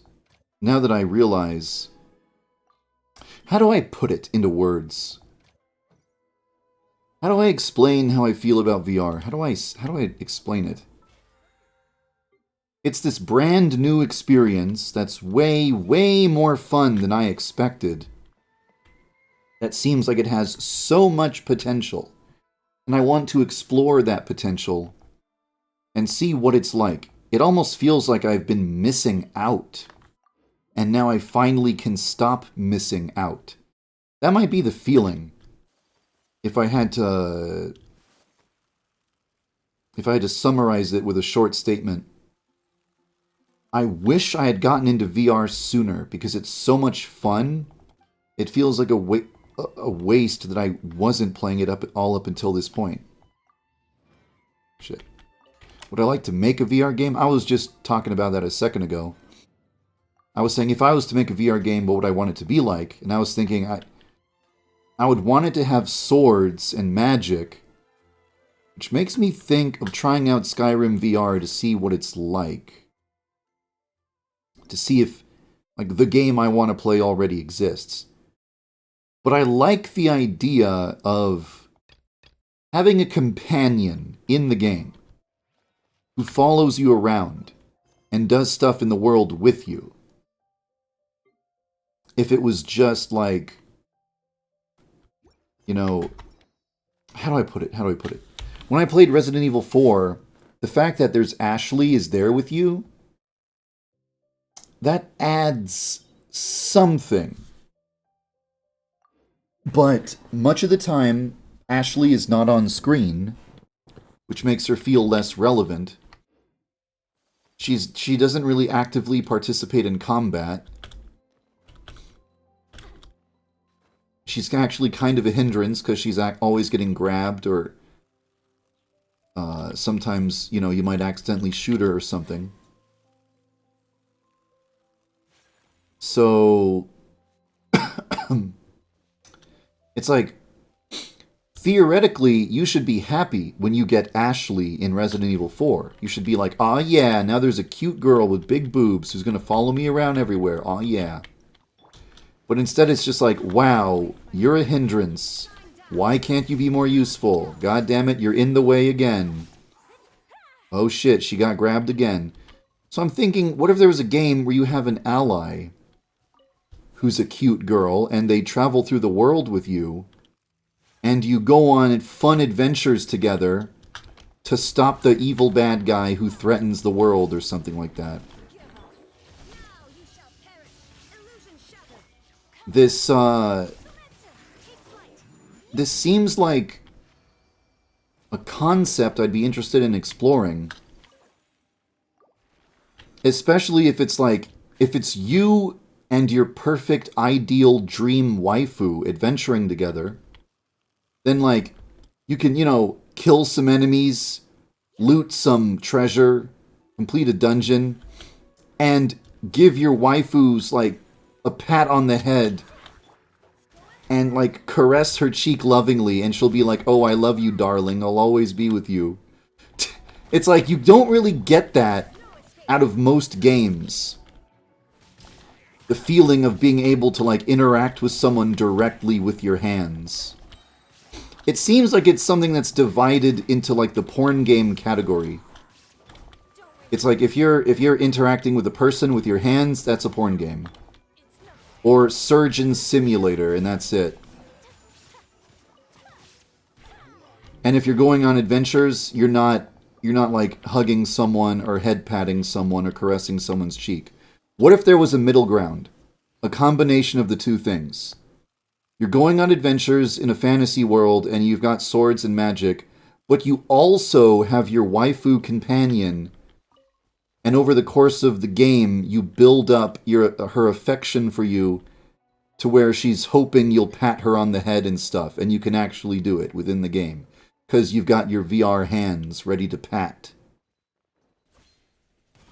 It just seems like there is an intersection, a fusion of game genres that could be achieved, and no one's like trying to hit that middle ground. There's either people making porn games, or there's people making like traditional adventure video games. But there's no one like, here's your partner and you adventure with them, and you can caress their cheek if you want, and lovingly look into their eyes and they'll blush and all that shit. It feels like there should be at least one game in existence that's being the best of both worlds. It would probably be a niche title. I mean, the more sexual it gets, the more niche it gets.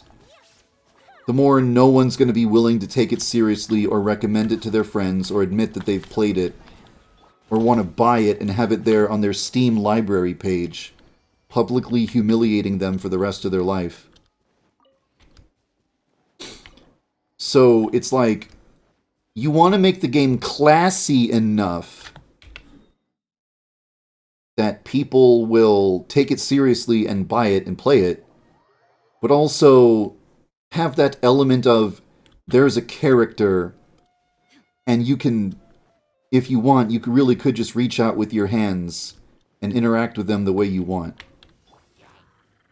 Which could be lovey-dovey, giving them a hug, patting them on the head, caressing their cheek. But who knows, maybe there could be DLC for more. I imagine there could be some... Okay, there's got to be if it was a fantasy game, there's got to be a mechanic in place for when you swing your sword, is it going to kill your waifu? Like, because people are going to... That's probably one of the first things they'll try. People will be like, okay, this is a game about traveling around with your partner, this character that you go on adventures with, your sidekick, your waifu, or whatever. Adventuring buddy, / companion, / lover, ? If you build your relationship in that direction. So what stops you, if it's a game where you have weapons and you can swing your weapons around any way you want, what stops you from just killing your partner? Well, there's probably going to have to be some sort of story mechanic, story element that says, when you swing your sword can't hurt your waifu because they've got a magic stone that protects them, and your sword is made out of a magic crystal that can't hurt anyone who has the magic stone in their possession. So your sword just travels through their body. And even if you, maybe near the beginning of the game, the character will be like, hey, I don't want to get in your way during combat. Here, use this sword. Don't worry, it can't hurt me. So you can just fight the way you need to and don't worry about me. Convenient, isn't it? And she'll hand you the sword and then say, go ahead, swing it at me. and you'll swing your sword and it won't affect her. And she'll say, see, pretty convenient, right? And any point from that moment forward, you swing your sword at her, she won't take offense to it. She'll just think you're confirming that it works or whatever. So she'll never take offense at the fact you just swung your weapon directly through her.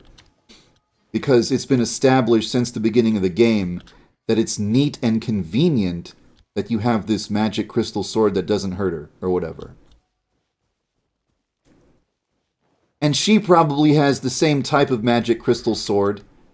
So during combat, you never have to worry about friendly fire, your waifu killing you with her sword while she's trying to slay an orc or whatever. Feels like you just need to come up with a story element to say, oh, don't worry about that. Yeah, no, that's not a problem. No, don't worry about that's not, no, that can't happen. Don't worry about it. No. Because the alternative is to make it possible to just kill your fucking wife, or make it possible for your wife to kill you on accident, which would just piss off all the people playing, like, fuck, I stabbed my wife again. So, yeah, just a magic crystal solution. If it's going to be like a fantasy game, then you can just come up with any explanation. Or if it was a sci-fi game, then you've got like a lightsaber or whatever that you attack with. The lightsaber deactivates. The lightsaber blade deactivates if it gets too close to your wife's body. Because she's got a little device on her that deactivates the blade upon proximity. And this is established within the first like 15 minutes of the gameplay so that you're aware of it. And it's an entire story element and not just, oh, I swung my weapon and nothing happened, shit video game.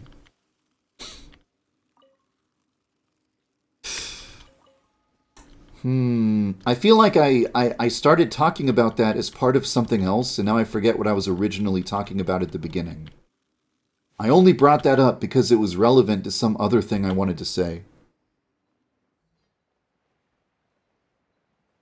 Miracle Captors, I'm lucky. I don't find any roaches in my house, and I don't find any anything under my sink.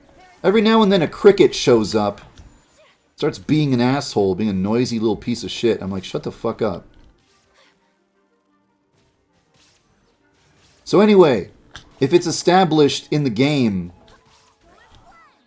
that there's like a magical shield protecting your partner from harm, but only from you specifically,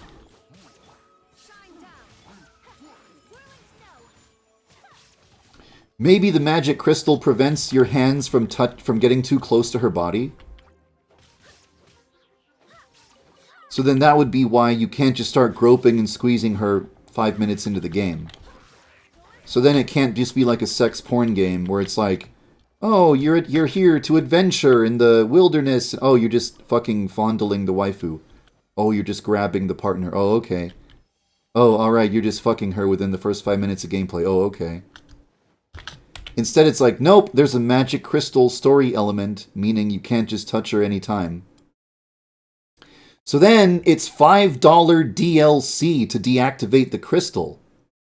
And with the crystal deactivated, it basically turns into a game that could be a porn game if the player is perverted and chooses to start touching the waifu. Therefore, people don't look at it like it's a porn game.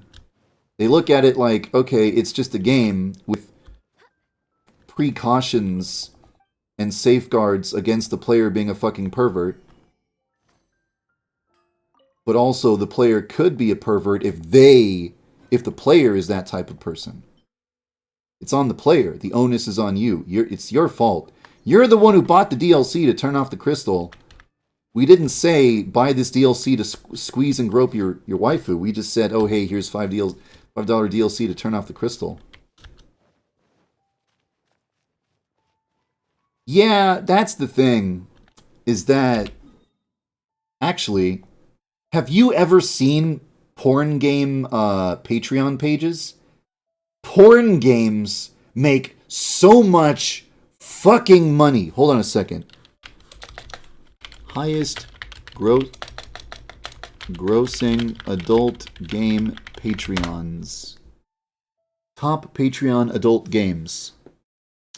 Holy fuck. The number one guy is making $77,000 per month. This person has 20,000 patrons, 15,000 patrons, 14,000 patrons, 14,000. This guy's making $120,000 per month. Making an adult RPG. 10,000 patrons, 8,000 patrons, $26,000 a month. 6,000 patrons, 6,000 patrons, $33,000 a month. You don't need to give a fuck about investors or getting on console. When you're making fucking $120,000 a month. See, here's the thing. You don't need investors when there's horny people, okay? Horny people are more profitable than investors will ever be. Think of something that does not exist, but people want it. Now make it. Congratulations, now there are people giving you money. That's how it works.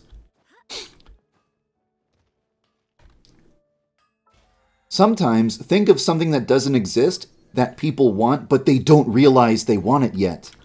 Like, you're going to make it, and then they're going to realize, holy shit, I've actually always wanted this. They don't know that they want it right as of exactly right now. They'll realize they want it after they see it because you made it and then showed it to them, and they're like, holy fuck, this is actually dope.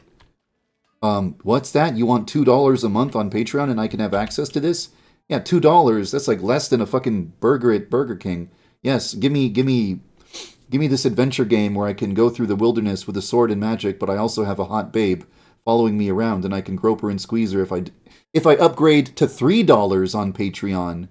If I upgrade from $2 a month to $3 a month, I can start squeezing her tits as we go on adventures. Sign me the fuck up. And investors, consoles.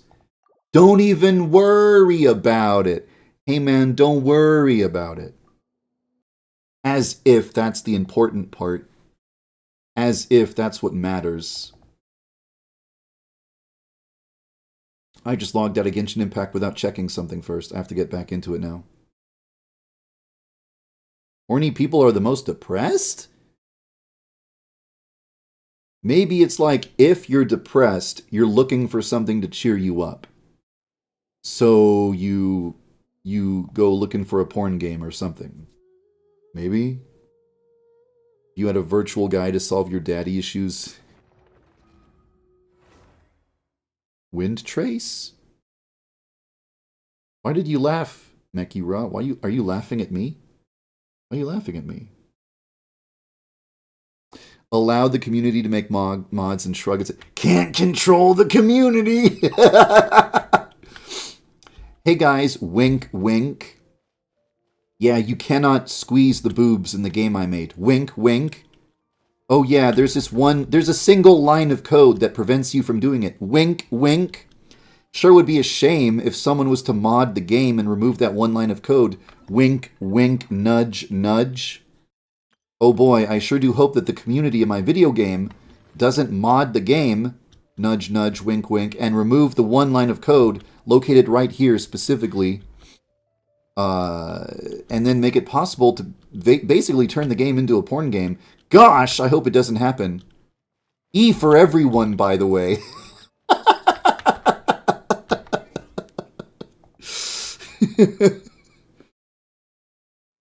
It's like Grand Theft Auto's hot coffee thing.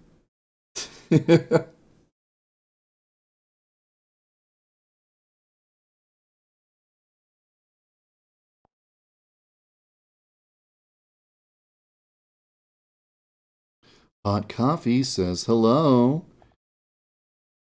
I doubt that Rockstar actually intended for people to mod the game and unlock hot coffee. They just left it in because it's easier than the alternative. If you're wondering what the alternative is, it's going into your video game and hunting down every single asset until you've removed it completely from the game, which can be so tricky. It can be very, very difficult to completely remove something from a game if everything's in a different folder.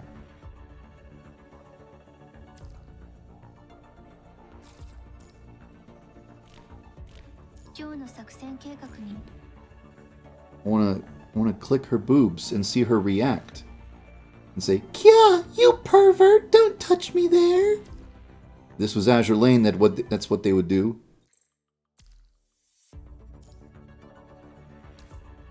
Give me my free daily shit.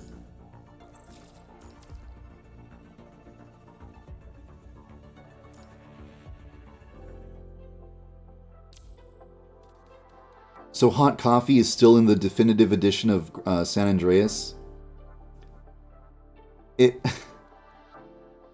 At that point, it's like they had to have remembered it.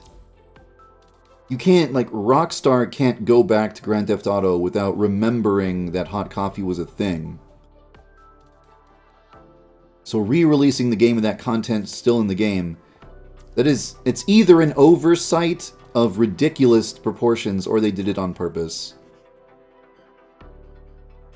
But the definitive edition of San Andreas did not get an AO rating, right? No outrage there. I think because it's just become the norm. People understand now. People get it now. That sometimes people mod a game and add adult content. And there's nothing... That's not the developer's fault, necessarily.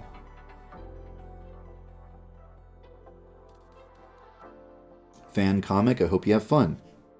Damn, Andy, I'm being abandoned. Bye. Bye forever. See you never, I guess.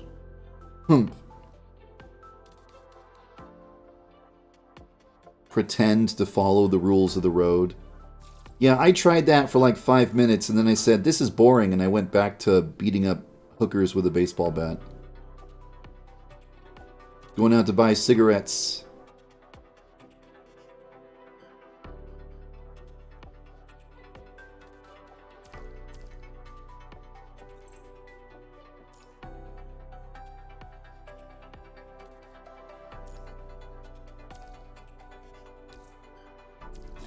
This game's got nice, soothing music.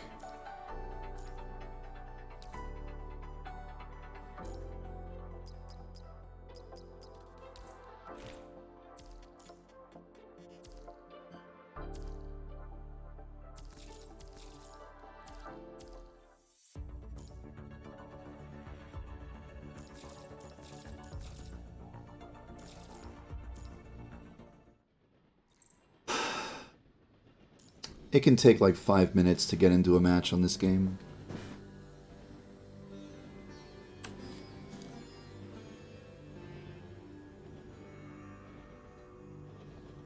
When I look at the absolutely ridiculous... Like, every single... Let me take a look. There's over 100 adult games on Patreon that have... like 8 times as many patrons as I do. If Yandere Simulator was a porn game, I would be like a millionaire by now. I'm not saying that like the entire point of doing anything is to make money. It's just, if you want money and success, make porn. Because there is a massive audience of people ready to just open up their wallet and say, yes, please, I like that, I want that, I'm willing to support you, give me access to that, please, I want more of that in the future. It's just, Jesus Christ, the sheer size, the size of the industry. Pretty much every human on Earth, with few exceptions, everybody gets horny. Do you know why anything exists? If you look to your left, look to your right, you know what you're looking at? You're looking at things that exist. Why do those things exist? Why were those things made? Because people made them. Why do those people exist? Because other people came before them and fucked to make descendants. Why do you exist? Because your parents fucked. You might not like thinking about it, but it happened. Your parents got horny and fucked. And so did their parents and their parents and their parents. Back to when humans were monkeys. Back to when the monkeys were little mammals. Back to when the mammals were amphibians. Back to when the amphibians were fish. Back to when the fish were like simple multi-celled organisms that stopped reproducing asexually and started reproducing sexually. Things have been horny and fucking for millions of years. That's the only reason why anything exists. Every human being on Earth exists because two people got horny. And all of those people only exist, etc., etc., etc., back to the dawn of time. Everything. Everything you see before you. Why is this 3D model here? This 3D model is here because a modeler made it. He exists because his parents fucked. Why is this text here? Because someone wrote it. Where did that person come from? Their parents fucked. Why do these little icons exist? Because an artist made them. Why? Because his parents fucked. Everything exists because of fucking. Every animal on Earth, from cats to dogs to lizards, they all got horny and fucked. It's programmed into us. It's programmed into every life form. Every single life form is programmed to have these desires. Whether you're a fucking insect or the most highly developed species on the planet, everything's programmed to have sexual desires. Everything, everyone. Maybe it's not polite to talk about it openly, but everybody gets horny. Everybody. So, what's the size of the adult industry? Infinity. It's everyone. It's just the people who are willing to say, like, yeah, I want that bad enough to pay for it. Well, okay, it's probably mostly single people. Although I'm pretty sure there's some couples who are interested in it too. But yeah, everybody gets horny. And looks at one of those porn games and thinks, huh, that could be fun. So that's a massive, massive industry. Making porn games. And I wasn't even necessarily saying earlier, I want to make a porn game. Just, I want to make a game where you would go on adventures with your loving partner, and you can pat her on the head and give her caresses on the cheek as you slay monsters together. And you know, if you look into her eyes, then she gets embarrassed, and she's like, oh, come on, don't look at me so much, it's embarrassing. And just little moments like that. It just make you happy. A little happy moment, a little cute moment. Maybe at the beginning you choose if she's tsundere or if she's like cutesy and romantic, and you have your perfect tailored experience tailored to your exact tastes. Buenas noches to you too. Don't I hate it when a sneeze doesn't come out? Yeah.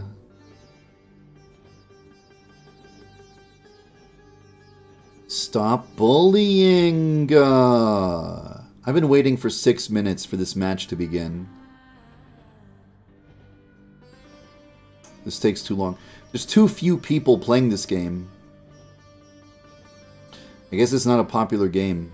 You hop on in any moment, you might just spend 6 minutes not find a game. Is it because everyone's doing the other difficulties?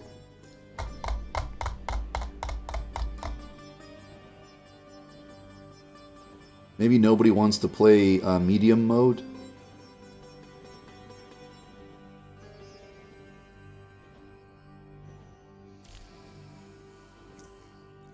Maybe everyone just clicks the lowest difficulty so they can just get... Yeah, that's what everyone does.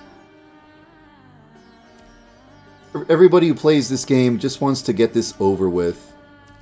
They're just like, whatever, let's get it over with. Let's go in the game. Let's just kill the guy as fast as possible. I don't give a shit. So they just play on the easiest difficulty. This guy is level 91 with over 6,300 battle power, and he's playing on easiest difficulty. It's obvious why. He doesn't give a shit about this. He's just doing it because it's the daily mission. If he wanted, like, good rewards, he would be doing one of the harder difficulties. He could probably fucking solo the boss with that ridiculously strong character.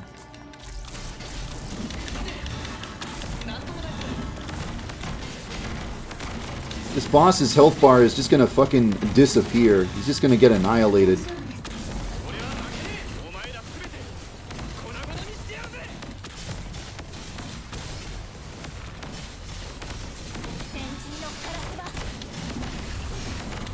He's already halfway dead.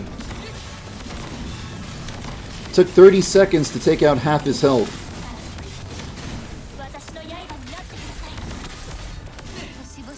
Now he's gonna die even faster. He's already dead. That took 40 seconds. This team could do a harder difficulty. I got the worst fucking item I possibly could have gotten. Everyone here just picked easy mode because they wanted to jump in, get it out of the way, and get the fuck out of there. No one's here looking for the rewards. Everyone who just did that considered it a chore and wanted it out of the way as fast as possible. That was an easy difficulty boss for the newbie players. And 3, like, level 80 players just annihilated it. It's just... the intentions just become so obvious.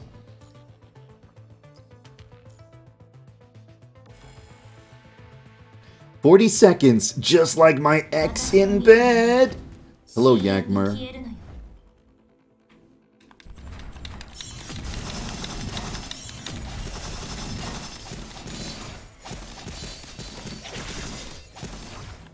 I need to turn down my computer volume a little bit. You can hear the sound of the game coming through my speakers.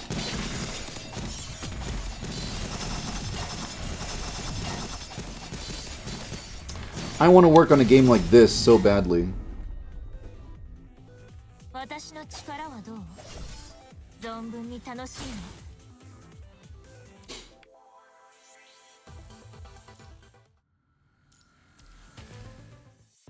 What does the punishing virus do?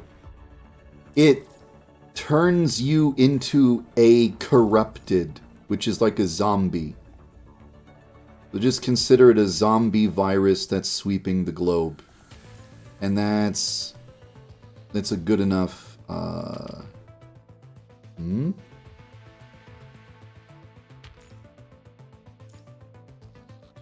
And you basically understand it.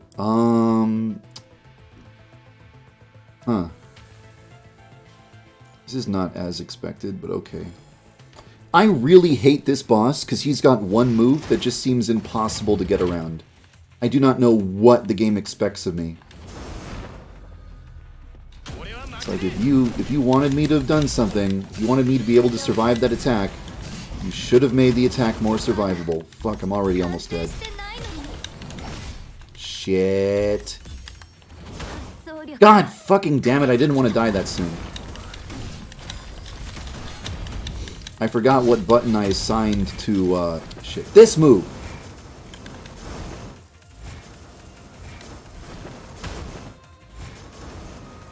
Fuck, how was I supposed to know that was coming? I just fucking hate this boss.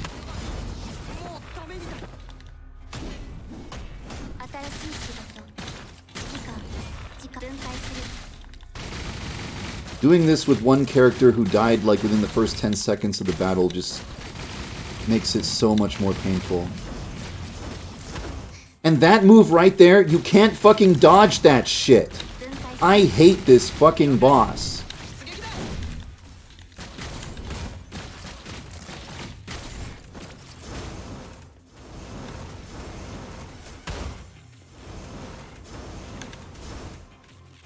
Fuck. It's not possible to dodge it! It's fucking dumb. Fucking hate this boss so much. I do not want to deal with this shit. Fucking dumb. I fucking hate that boss so much. Fucking hate it.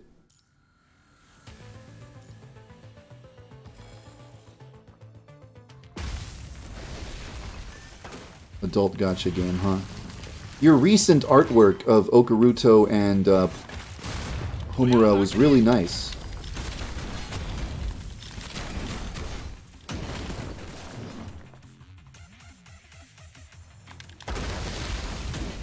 This boss is so much more reasonable to fight.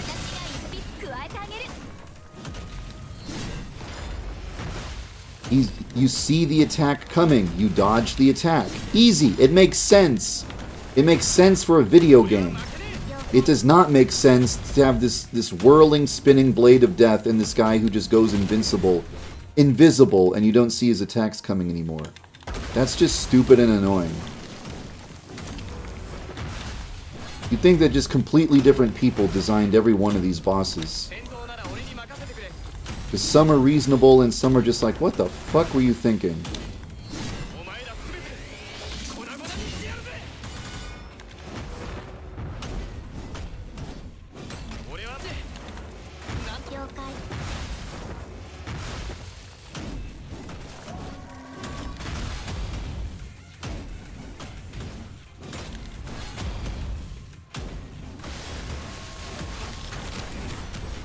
Wow, he didn't get to slide back in? That was different. Never seen that before.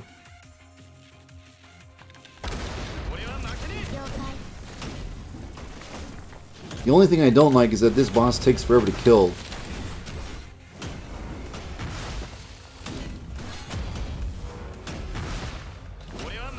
Like, I just now got him down to 50% health. And it's been 1 minute and 50 seconds. So another 1 minute and 50 seconds to go to kill this guy.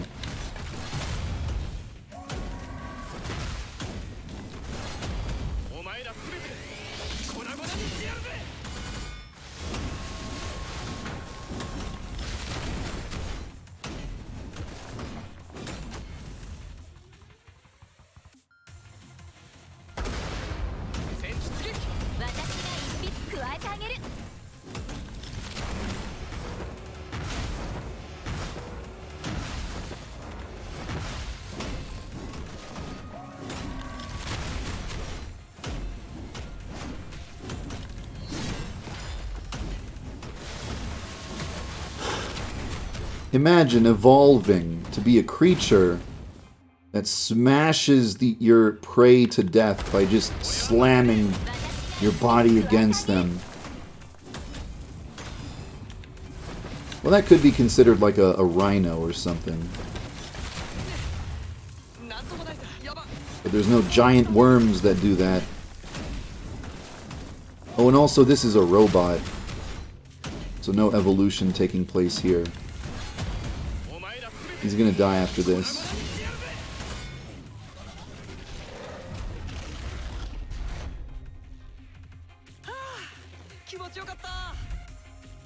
Kimochi wakata! Or something. One more stupid ass boss to fight.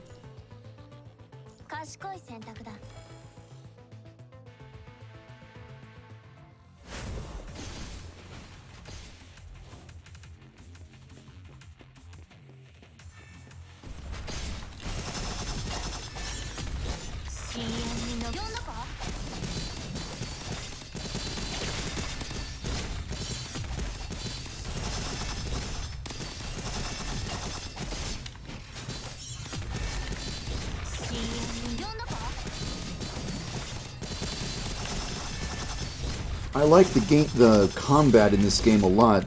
Pretty much on the same level as how much I like Honkai Impact's combat.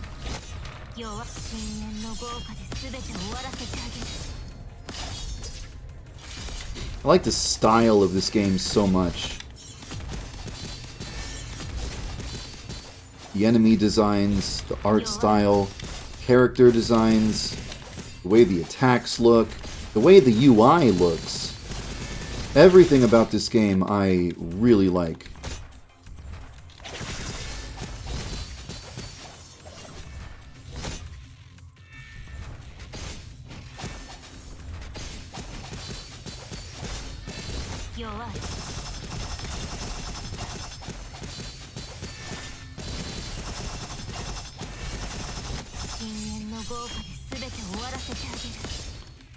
I want that game that I've been working on, the one with the girl with the laser sword. I want the combat of that game to eventually feel kind of like this.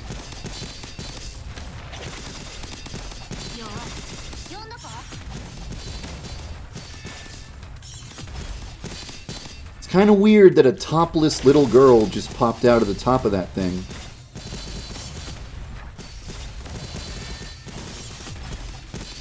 Oh, Japan, you and your weird character design.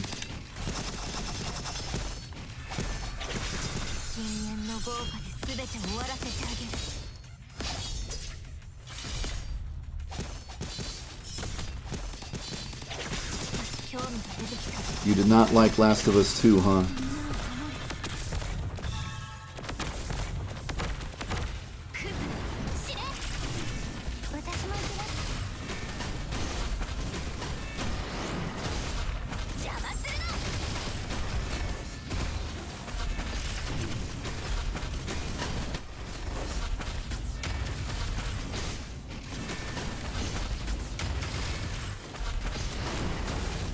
Having an enemy that attacks like that would be easy. They wave their arm and then spikes come out of the ground. That way you don't need to worry about, like, animating a character swinging around a weapon or something. Just an enemy who summons shit out of the ground. There, easy. Problem solved. Attacks taken care of. I really wish I had the ability to extend my legs. I am going to have to push this table back from the wall.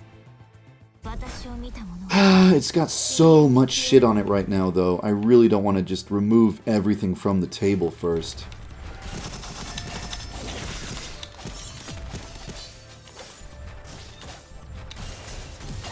Where's the enemies? There you are.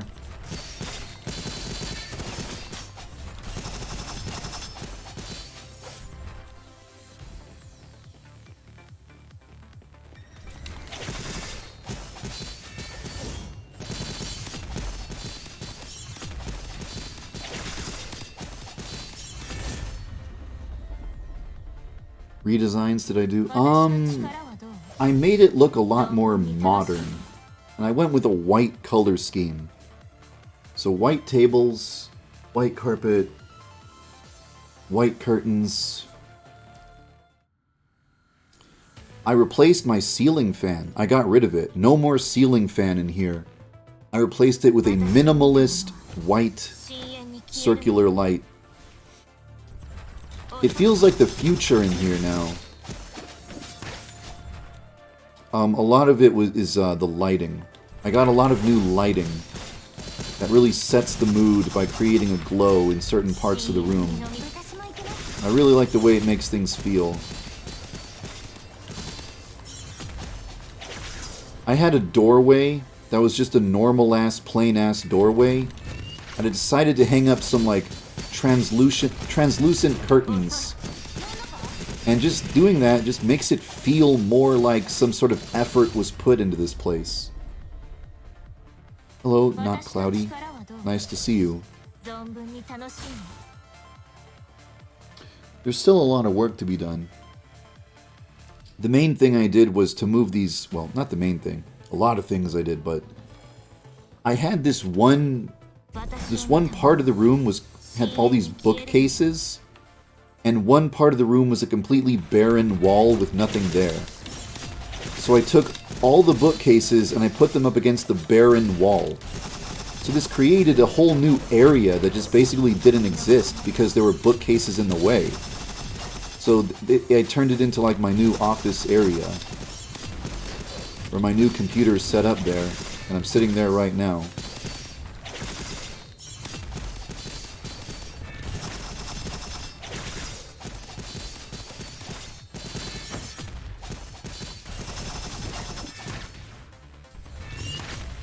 Fuck you! Die!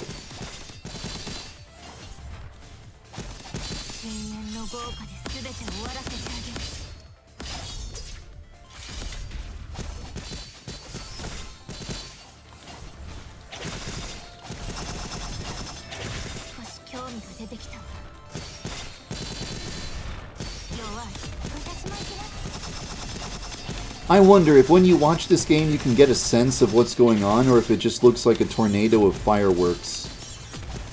Just a series of particle effects and slashes effects going off every 2 seconds.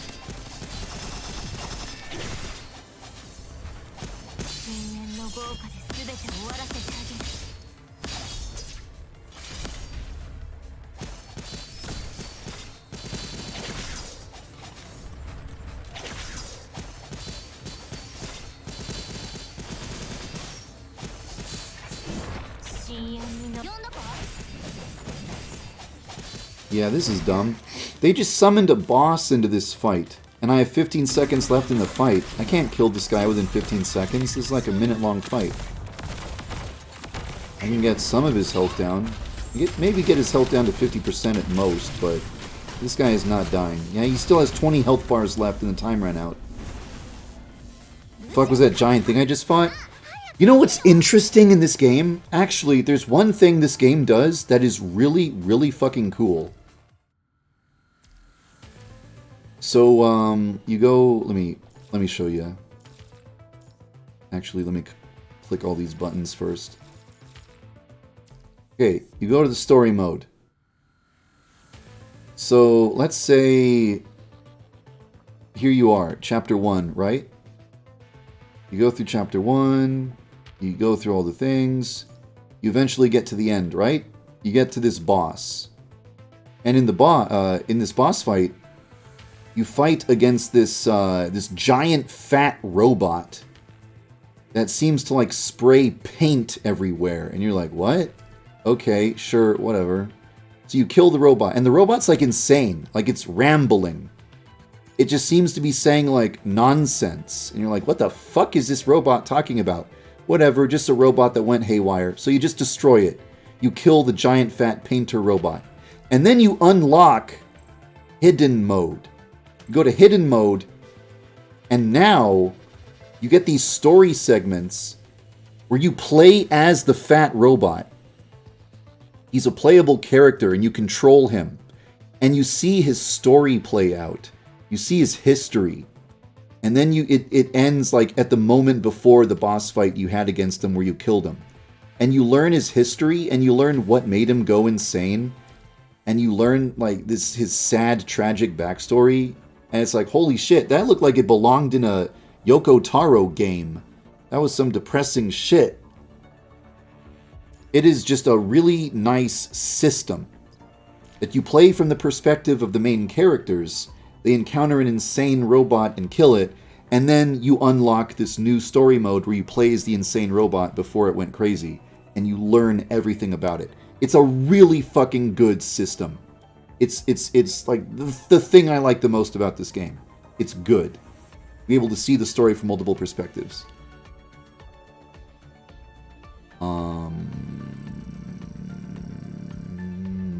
I remember what I was going to do. But do you want me to just tell you what that robot's backstory is? I'll give you like the 2-second, like 2-sentence version.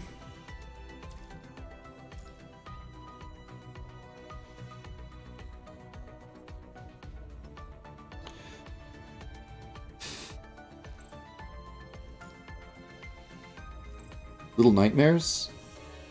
Little Nightmares DLC. I think I know what you're referring to. I think I get it.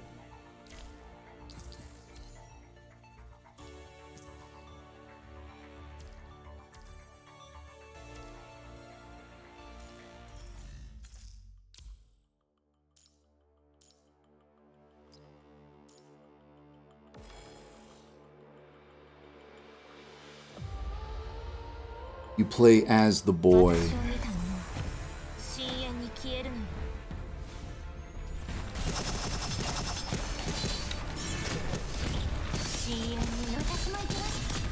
Games have the potential to tell stories in a way that no other art form can tell stories.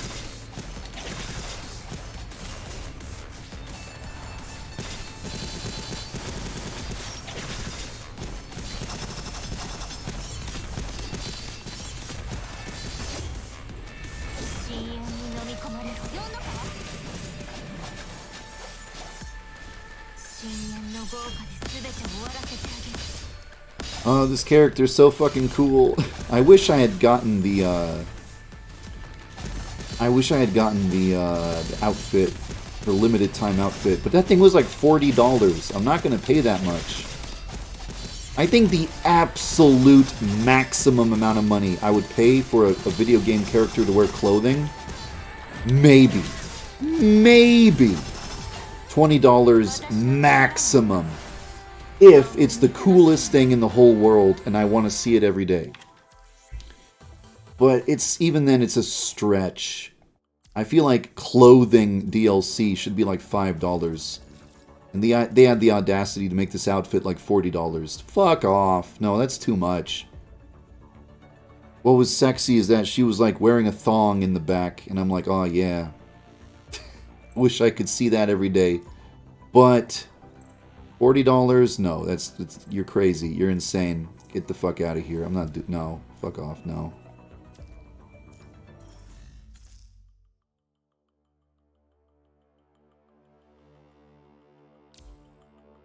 What's this game? This game is called Punishing Grey Raven. It's fun. I think that not many people play it, which is kind of sad.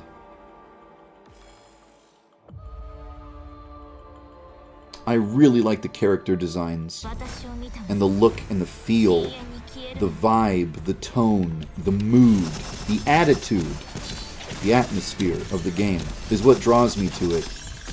What makes me think, yeah, this shit's cool. When you play a game, well, not everyone. This does not apply to every game or every person. But sometimes when you play a game, you want to feel cool. Like you're cool for playing it. Not like you play as a cool character.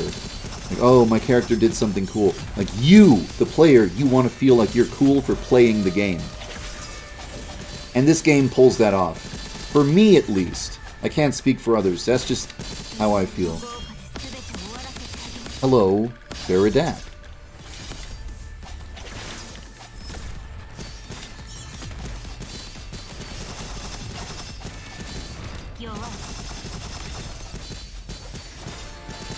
Juggling someone in the air with sword slashes will never not be cool.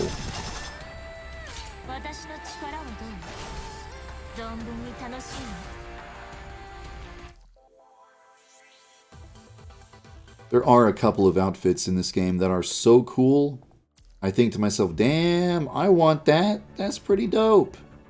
But it's always ridiculously expensive. I understand, you know, it's a free game.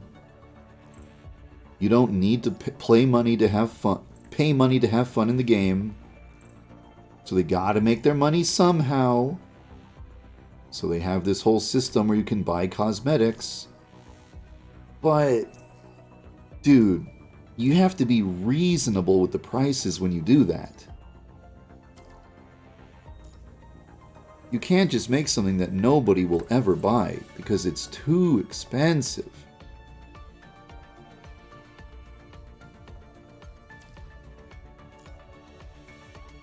Where am I?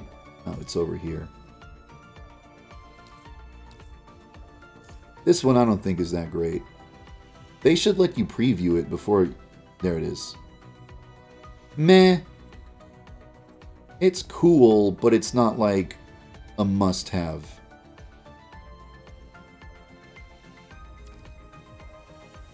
How much does this come out to? 168. How much is that? That's between $20 and $50. Closer to 20. It's like $25 to $30 for that outfit. Nah. It's nice. It's not 25 to 30 though.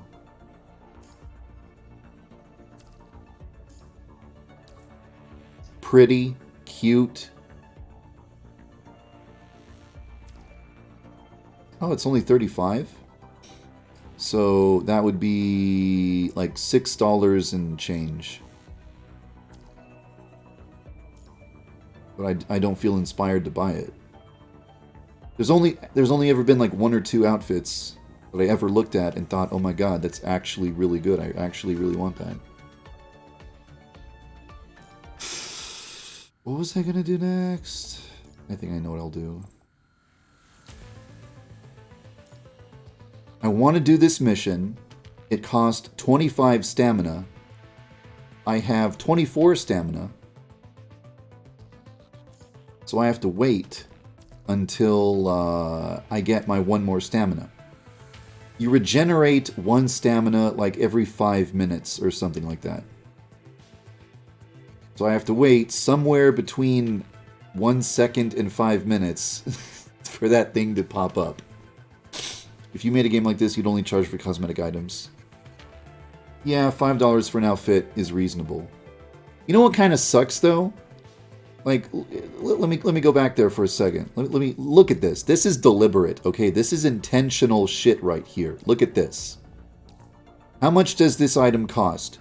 35. Okay, it costs 35. Let me go purchase 35. Oh, I can't. The only option is to buy 34. The next option up would cost $4 more than that. So you are forced to buy the $10 one instead of just being able to pay like $6.01 to get that extra thing. I fucking hate that shit. That's a scummy business practice. I don't like that. I like everything else about the game. But that one thing, whoever suggested that on the development team, the others should have said, no, they won't like that, no. There was some backlash against them for that. The developers of Punishing Grey Raven, when that first happened, people got pissed. Obtain the outfit for free by fighting. Street Fighter V did that. You can do stuff in the game to earn currency, the fictional currency inside of the game, in order to buy stuff. But it takes like weeks. So it's like, do you wanna pay $20 to just have the character now, or do you want to spend a few weeks grinding? Your choice, buddy.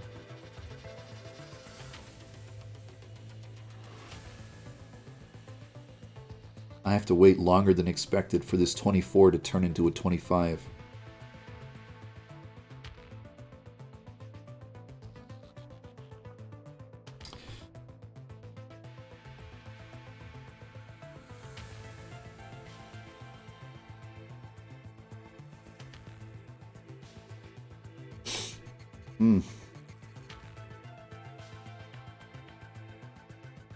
Oh. Gears of War 4's multiplayer was like that. You didn't need to pay for extra stuff, but it made it easier.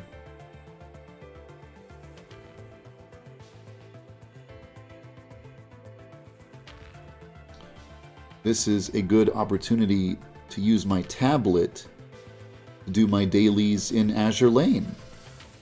And then I will have finished every gacha thing I wanted to do, and I will be free, and I can spend the rest of the day thinking about other stuff than, oh my god, I didn't log in and get my login bonus, When you've logged into a game every day for like 700 days in a row, the idea of missing a login and having your login streak reset, it like sends you into a cold sweat. You're like, what the fuck? No, I kept this up every day for 700 days. I don't want to miss it. Shit, fuck. I bet that there's... I understand if you can't relate at all. Like, sorry buddy, can't relate. But, I don't know, it's just a thing. It's a thing to me. Later this year, this game that I'm playing right now is going to have a collaboration with Nier. A crossover event with Nier. 2B is going to become a character in this game. When that happens, I want to have resources. I want my characters to, like, I want to have a bunch of cool weapons and shit.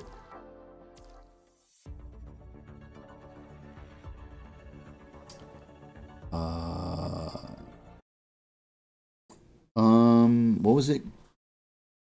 Control Shift 8? Yeah, it was Control Shift 8.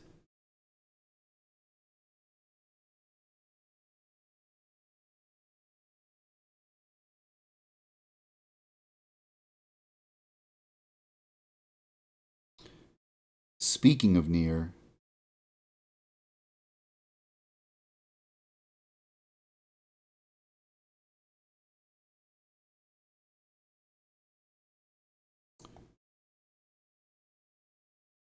Oh, is it already in the corner? Wait, is it...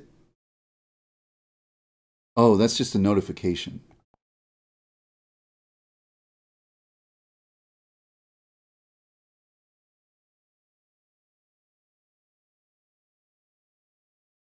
Trying to make it snap. Not snapping. Doing the opposite of Yandere-chan. Not snapping. Whatever. Hello? Video game? You want to load? Hello? Any day now. I can wait. I got patience. How long can you wait? Come on, let's go. I'm built for this. Where are you? Hello? Hello? Did it crash? What the fuck? Where is it?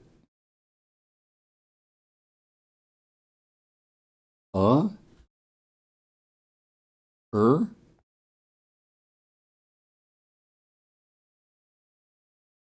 Asu a foot massage. What do I think of Metal Gear Survive? I have no experience with it. Never played it. I only know what I've heard, which has all been negative.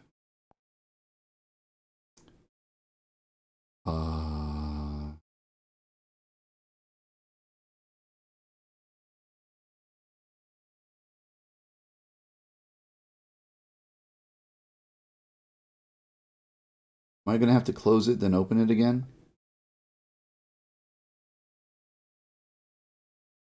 This was working yesterday.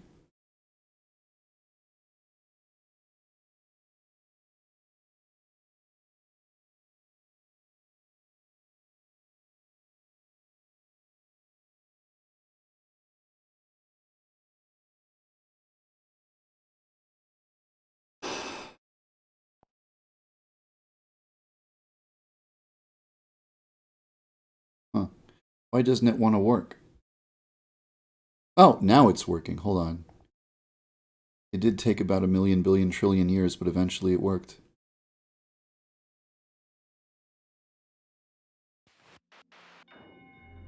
That's the wrong thing. When are you gonna work, dude? What the fuck? That's not it either. What? There, God. Why did it take 1,000,000 years? Yes? Wait, do I have to... It doesn't think I'm logging in for the first time, does it?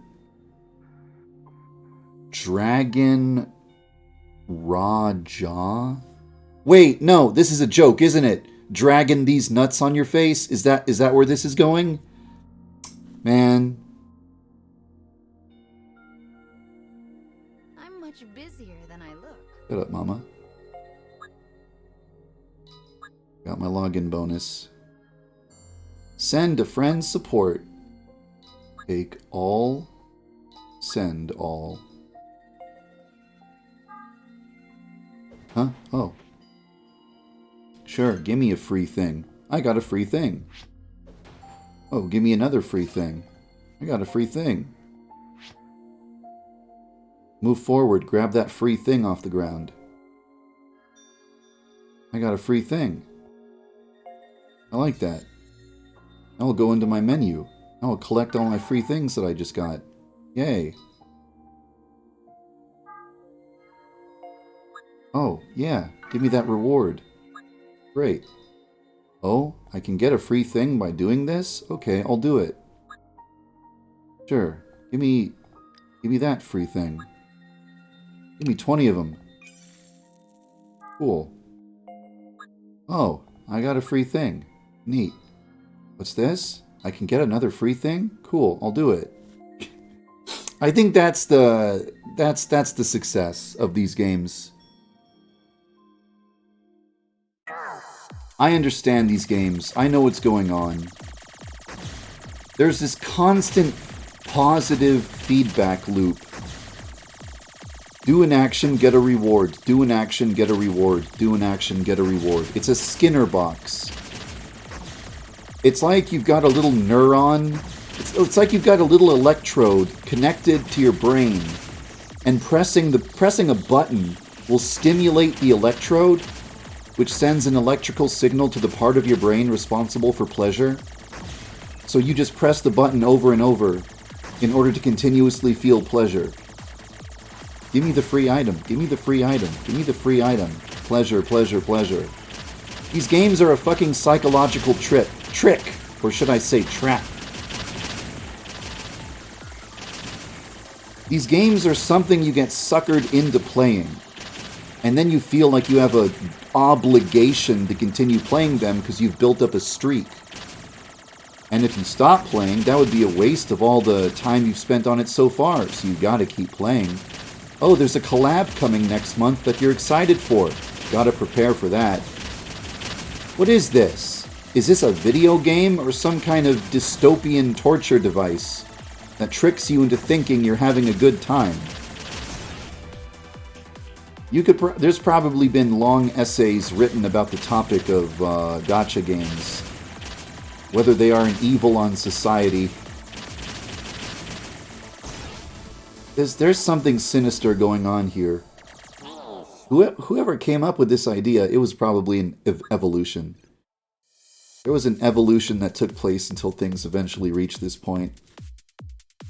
Maybe Puzzle and Dragon was the first one that kind of cracked the formula and figured out, hey, you can get millions of people addicted to something by making them feel like they should come back every day to click a little button to get free stuff. Someone figured that out, and an entire new genre of video game was created. This doesn't feel right.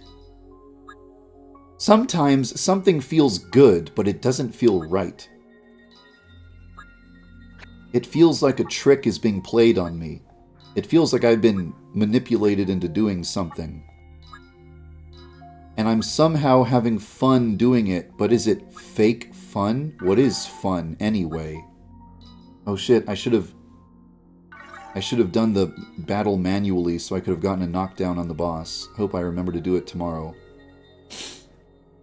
Don't let me forget tomorrow. Manually knock down the boss, YandereDev, you should say. Then again, I probably won't. I don't know. Whatever, anyway. Yeah, I guess. Even arcade game. Well, no, it's different. Gacha games are a different beast. Like, the thing with an arcade game is, hey, we want to take money from people. How do we take money from them? Let's trick them into just putting quarters into a machine over and over for us, and then we'll just collect the money. Wait, how do we do that, though? How do we trick people into thinking it's in their best interest to continually drop their quarters into a box going directly to us? How do we figure it out? Let's attach a video game to the quarter donation box. Yeah, we'll let them play a little game as long as they continuously give us money. This is great. Yeah, this is working out. Wait a minute. If the game's easy and they win, then they just walk away without giving us more money. Huh, okay. Make the game really difficult. Like really, really fucking hard. Like make it so hard it'll take them 1,000,000 tries to beat it. Yeah, that's right. Now the millions are rolling in.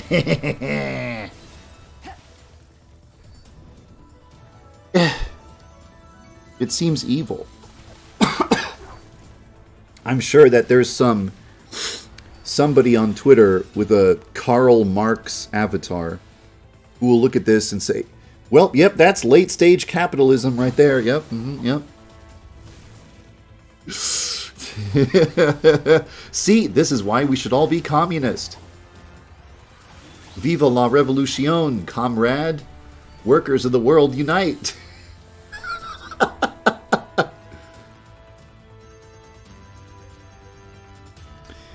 You know, the one thing that bothers me the most about this game is that it's slow. It's not fast. All those other gacha games you just saw me play, you saw how quickly I went through those, right? Like, click, click, click, click, next, click, click, click, next. Just going through the menus so quickly. Here, though, it's like, this game is going for a very specific vibe. It's going for a certain feeling. So screens fade in, fade out. There's these little animations that play. Camera slowly zooms in. The character makes a remark. Everything is so prolonged in this game.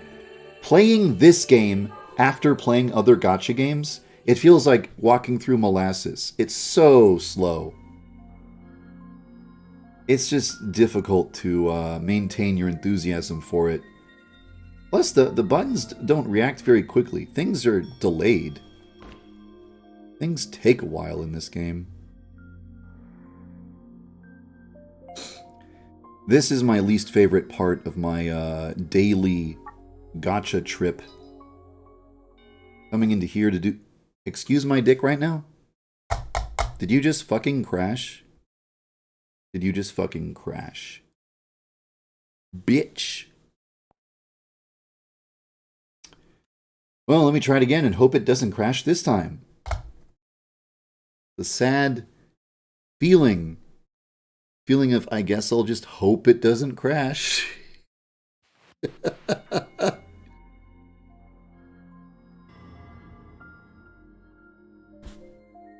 Knighthood? Gameplay slow and tedious. If you're in auto, you're more likely to lose. If you want to win, you gotta actually manually press the buttons. I think Azure Lane is getting to that point. There's another game, Azure Lane, which I won't stream today, but thing with Azure Lane is that there's an auto mode where the characters will just battle without having to be directed, but they move around the screen randomly. They just move around and like not even in a pattern. They just drift around and just shoot their bullets and whatnot. So they're likely to just go directly into enemy fire and die. So in the harder levels, if you want to win, playing on auto is not an option.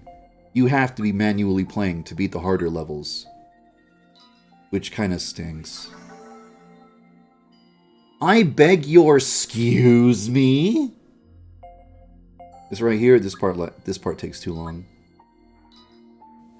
See this animation? Win! And then things fade in one by one. Unbearable. After playing other gacha games, God, it's like so slow. It's like, now, now, now, now. I want it now, now, now, now, now. Why did you make me wait? The other gacha games are instant. Instant as soon as you press the button. But this one insists on all this presentation, slowing things down. It gives you a certain feeling. Like, look at the look and feel of that little animation. It's consistent with the Nier franchise. So it makes you feel like you're playing a Nier game. There's that. That's a good thing, but it's like, dude, I'd rather just be able to skip that animation by clicking or something. Just tap the button and the animation goes away. I know it seems like a little thing, but look how many of these I'm doing. Like every day you have to go through this list of dailies that are only available once per day. And you just gotta sit there and watch a little animation play 30 times in a row until you're done. I wish I could just select them all. One thing, though, you might have noticed is there's a skip button to skip through a fight. Like, I could click this and then click start and I could go do the fight.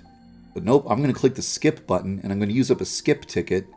I have 29 skip tickets. You get a certain number every day. I'm just going to skip that fight. Yeah, I'm not doing that. This? No, I'm not. I'm not doing this fight. Skip. Skip. But I wish you could select multiple missions and then skip them all. Or just say, hey, I have 50 skip tickets, give me all the daily missions or something.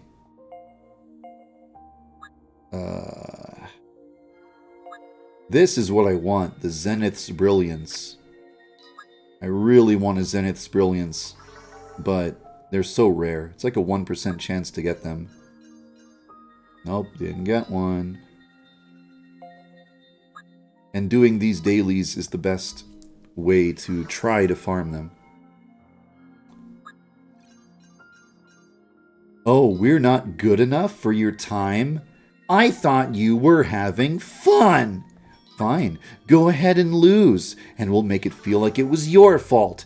Now pay more money for more stamina to spend more money.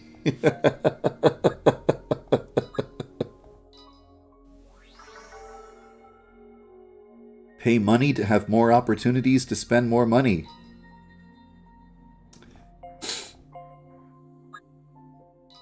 I almost never really buy currency in these games.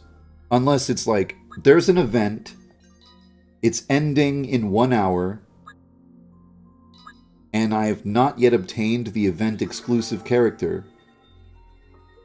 But I have like 2,990 gems or whatever, and I need 3,000. And I'm like, damn, dude, I only need 3 more gems? There's only 1 more hour until the character goes away forever? Fine, I'll just pay you 99 cents so I can get those 10 gems so I can do that one last pull and see if I get the character. Because maybe it'll be my lucky pull.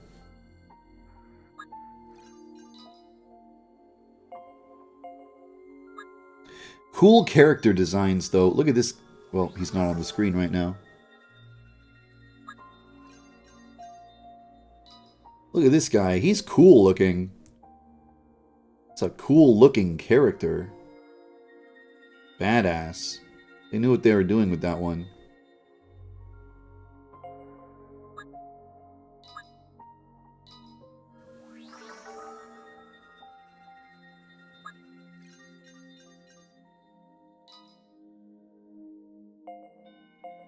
Cute. This is the last one. After I click this, I get to stop.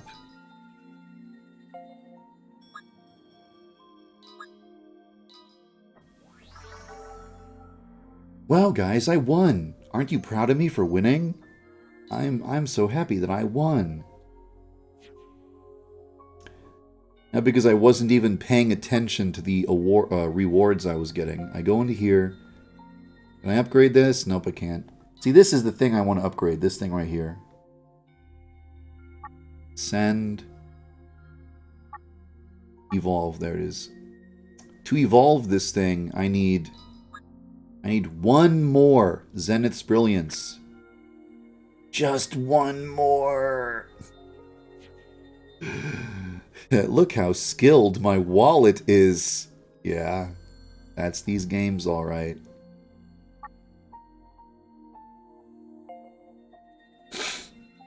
Well, because I still have some stamina. I still have some tickets.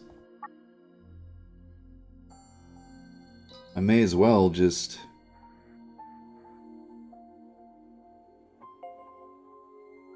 spend up the remainder of the tickets so that I don't just have this abundance of stuff I'm not using.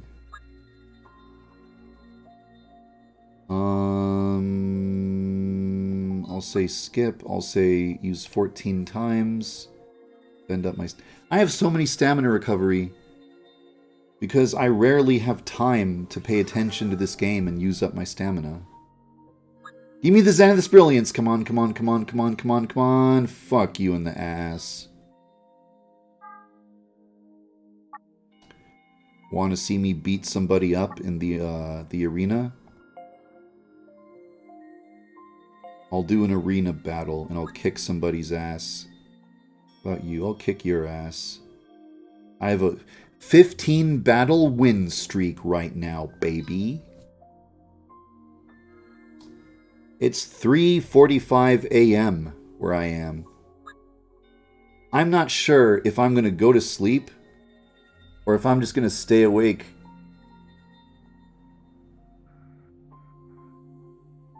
I still have to check my messages on Discord, check email. I want to accomplish some stuff in YandereSim.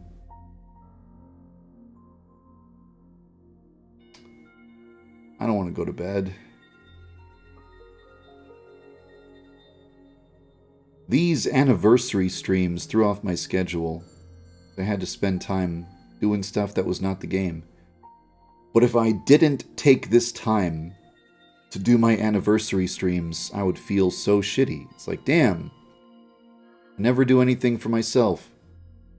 It's been like weeks since the last time I streamed. I let my anniversary tradition go down the drain. It would just make me feel like shit. It's nice to have those, that once a year period of time where you get to celebrate something and follow this tradition and play a cool video game and have a reason to do it. Because you've been doing it for 13 years and you're celebrating it. That's a good reason to do something. Sort of, kind of. I guess because we always did it in the past is kind of a shitty reason to keep a tradition around if it's a bad tradition. Like, oh, why do we discriminate against gay people? Well, you know, we've been doing it for, you know, several thousand years, so we'll just keep it up. You know, tradition, you know. It's not always a good reason to follow a tradition. And sometimes maybe be better if you don't follow a tradition. Self-care is important. Something that annoys me about Azure Lane, I'm surprised they haven't fixed this bug yet. When the dailies reset, you have to close the game and then reopen it to make the game acknowledge that you can now do the dailies. Here we go, an arena battle. I'm going to fight a person. Let's see how it goes. Here we go, those are my characters. My characters are so cool. I'm going to fuck up your characters. Duh, take that. I killed you in one hit. Okay, it took 2 hits. Now you're dead. Ooh, you hit me, but you only did 3,000 damage. You're fucking terrible. I have 180,000 HP. Your 3,000 damage did nothing to me. There, I just killed you in 1 hit, little girl. I just made some little kid cry somewhere in the world. A child is crying. Mom! I'm getting bullied on the internet. I fought some guy named YandereDev. And his characters killed my characters.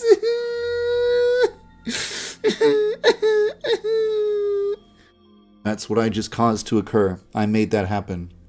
I made that happen somewhere out there in the world.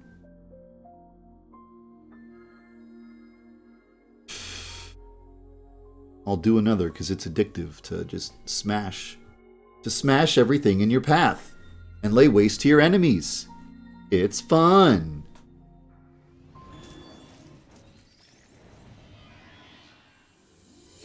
I'll grind them into dust. I'll grind them into dust.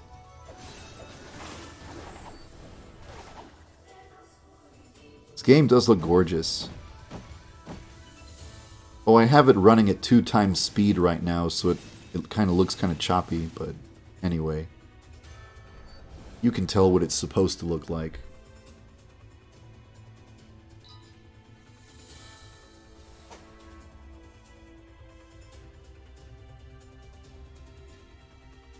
I made a kid cry. It was fun. Now I'll do it again. Well, that's pretty much it. There's nothing else for me to really do. I did my dailies. I did Honkai Impact, Genshin Impact, Punishing Grey Raven, Nier Reincarnation, and I took care of Azure Lane on my tablet during the loading screens. Kind of an annoying daily chore, but I multitask. I work on the game while I do these little tasks in the background. So it's not like it takes time away. Oh yeah, you can click these ads to get free premium currency. I wonder, do you think that's evil? I don't know, evil might be a strong word. Unethical, scummy business practice? It's like six times a day you have the opportunity to earn free premium currency. All you have to do is watch this little ad. What the fuck?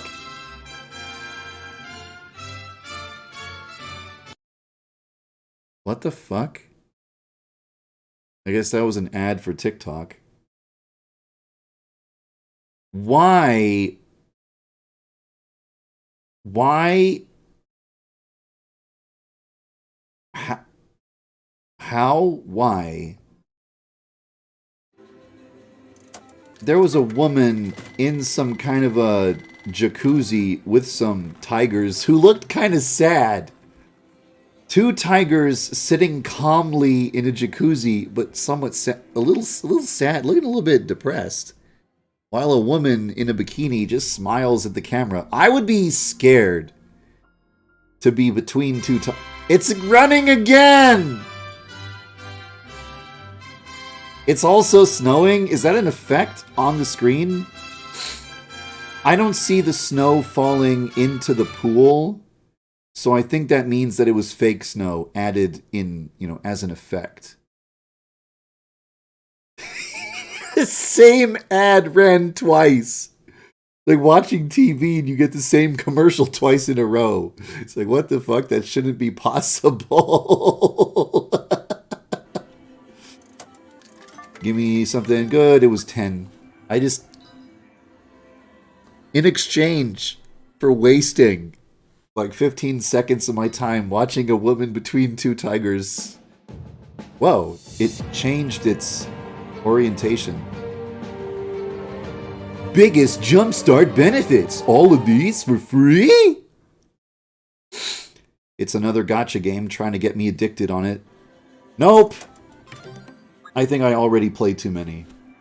This is already too much of a time sink. And I already feel as though I've just... Whoa! Hey, baby. How you doing? Call of Anita. I noticed that the ads for these gacha games... Not even gacha... An ad for a mobile game does not show you actual gameplay, but it's more like an approximation of the gameplay. Like, in this game, you connect 3 colors to attack. Okay. But then it does all this shit where it's like, okay, the game looks like that thing on the right. The game looks like that thing on the right rather than looking like all that shit you just saw. Also, make sure to begin your commercial with a close-up of a girl's breasts. Make sure to zoom in the camera on a woman's tits in order to make sure people are paying attention. Your gacha game ad. What is... Is this another TikTok ad? Oh. It's a puzzle game where you try to wind up with a bottle full of one color. You accomplish it by emptying the bottles in a specific order.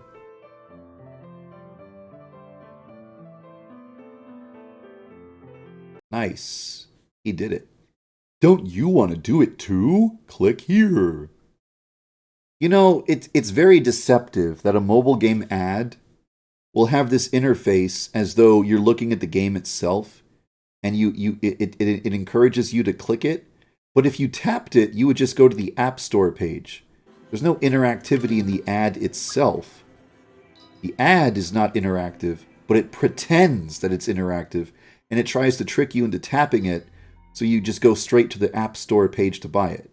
Enter the PvP arena and fight your way to the top. Battle friends and foes in a living fantasy world full of mysterious monsters and mighty enemies. summon ancient heroes to fight by your side. For the next fight, I will pick Lars and Ash. I just unlocked a new hero. Who did I get? Nico. Battle in a ton of different environments. Arenas, towns, swamps, or even dungeons. This is the best mobile RPG game. So download now.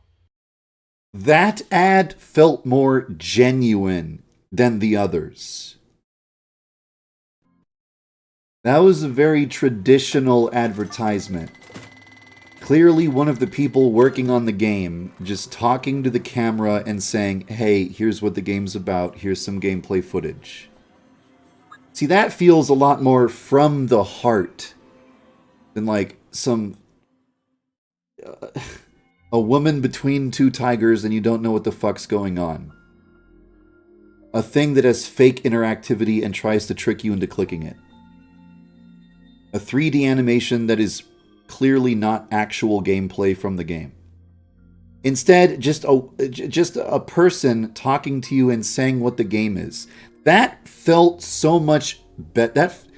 The other ads felt like they were draining something from my soul. Like my spirit energy was being stolen away.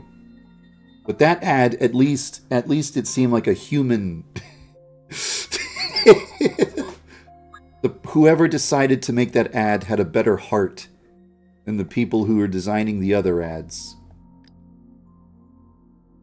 With all that said, man, I couldn't hear a goddamn word she was saying. The microphone quality was shit. What a shame.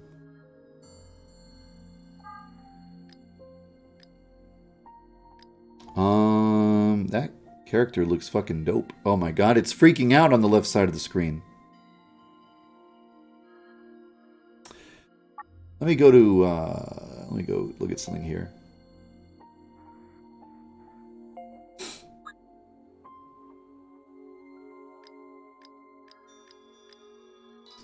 I know there's one character who I don't have a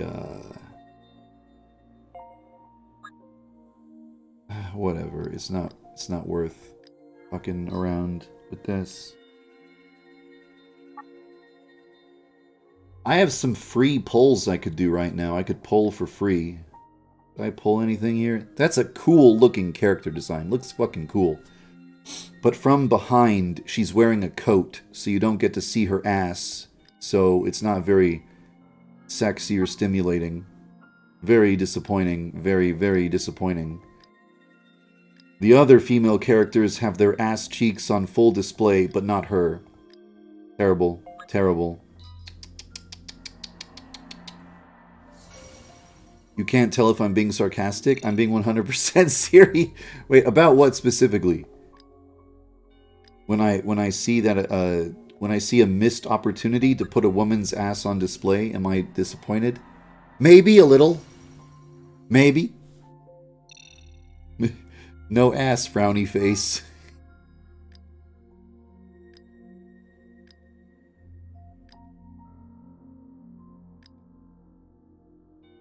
At this point, I feel like I am slightly procrastinating.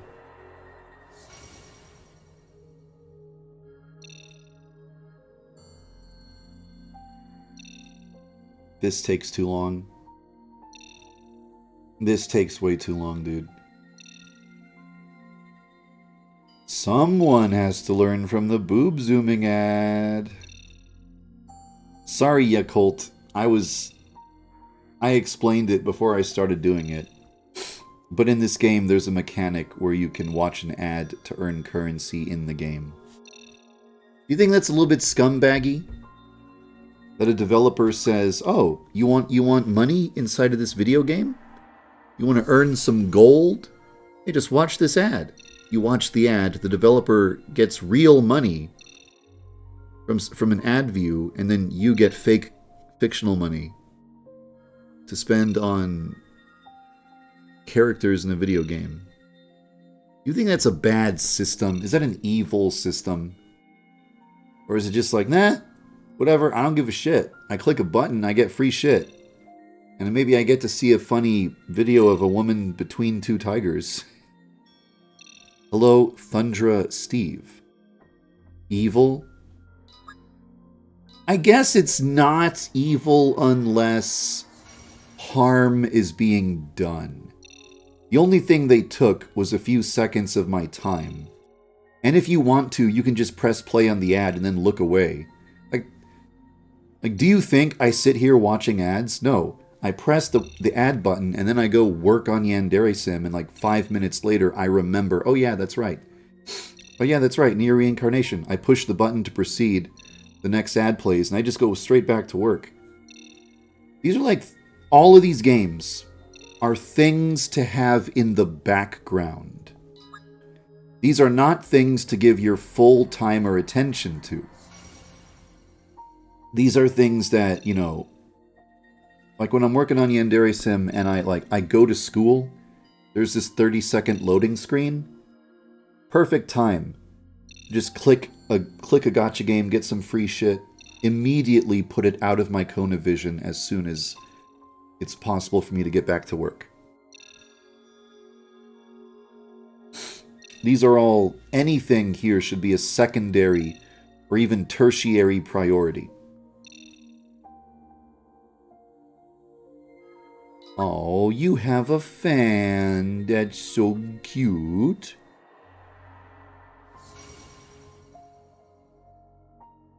Thank you, Say Woomy, for subscribing. Thank you, Alt Cool, for the one viewer host. Say Woomy, do you want me to... Do you want to hear people say Woomy? Is it a reference to Splatoon? When those little ink children go, Woomy! Hello, Icy Elfie. As you can see, I'm bringing you some truly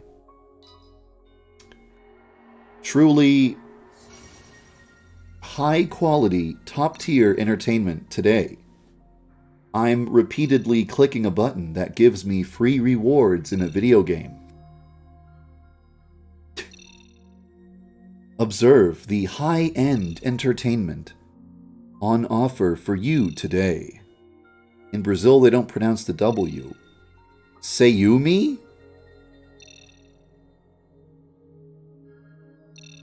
Why do they even have the W if you're not going to say it? So instead of what, would you just say ut?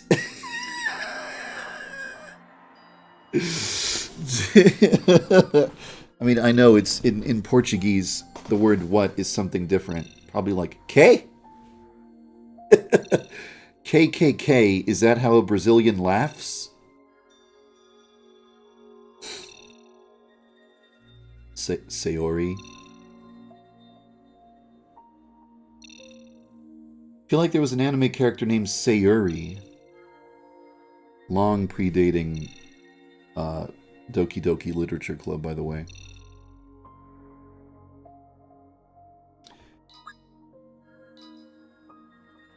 There is eventually an end to this. I swear. This will eventually come to an end.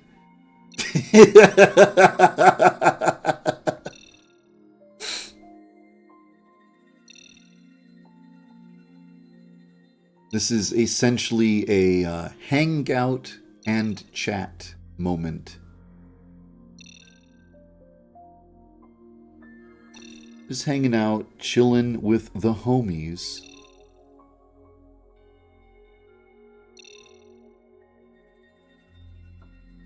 Little chit-chat stream with the stream bros.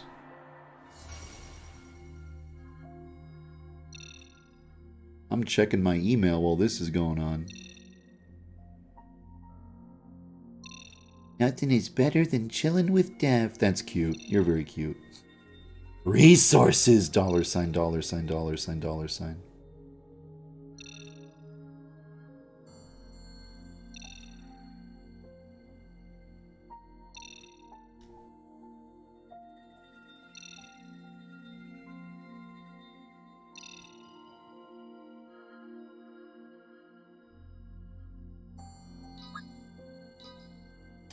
Greetings from Germany.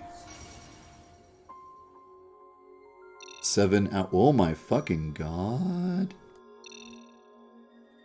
Somebody decided to contact me and show me their Ayano cosplay, and it's fucking outstanding. That is some of the best cosplay I've ever seen. That is so good. Holy shit. I'm going to post that in the Discord so you can see what an incredibly good job this person did at their cosplay. That is godlike. Wow. Wow, that's really, really good. I'm posting this in the Discord as of now. Take a look at that. Beautiful. Just amazing cosplay. I don't want to show it on stream because I feel like it's so weird and lame that Yandere Simulator is banned from Twitch. That's so dumb. I feel like if Yandere-chan pops up on screen, Twitch will be like, oh, banned! I'm too paranoid. You never know what's going to set them off. Last Halloween, you dressed up as Ayano? That's really cool. I was hoping that people would dress up like Ryoba for Halloween. Because 1980s Mode was released October 10th. Between October 10th and October 30th, that's enough time to prepare a Halloween costume, but maybe it just wasn't enough time. Maybe, I think most people have decided on their Halloween costume by October 10th. People know what they're going to be for Halloween before it, you know, more than 2 weeks before it turns Halloween. So I guess that's why there's just been no Ryoba cosplay. Has there been any Ryoba cosplay? Oh, there was one person in the chat who cosplayed as Ryoba, I think. I thought she said she was going to come back in January. It's January now. She wants to come back, she can come back anytime. Yeah, I mean, there's games available for Twitch. Like, I mean, what I mean is, there's games that are not banned from Twitch where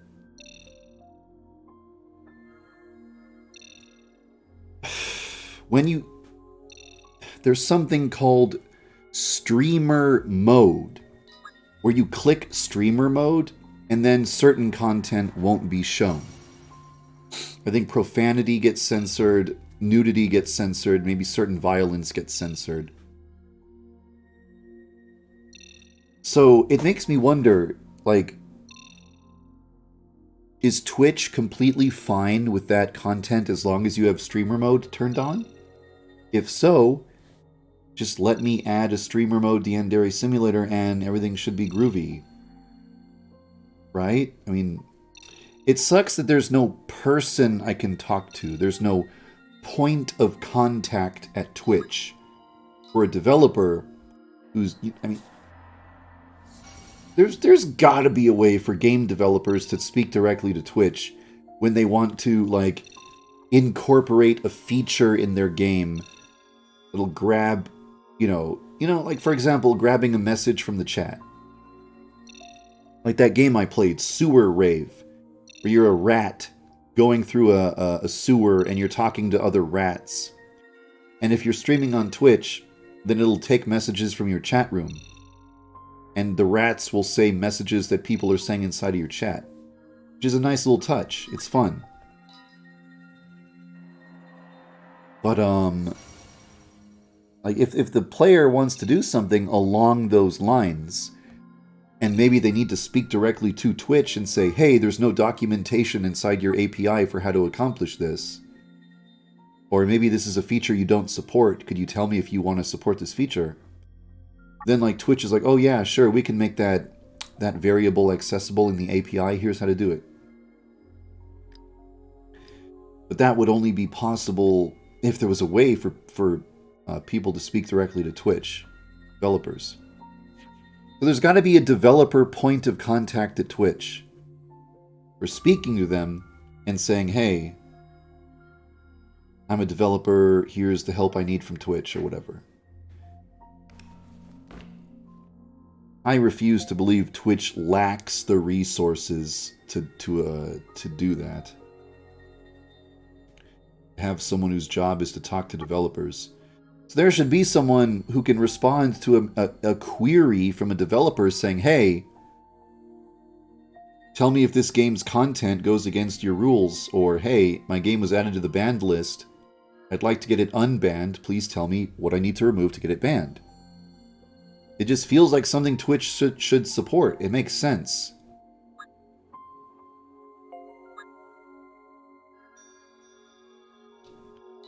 Kind of pissed that it's not easy to just do that.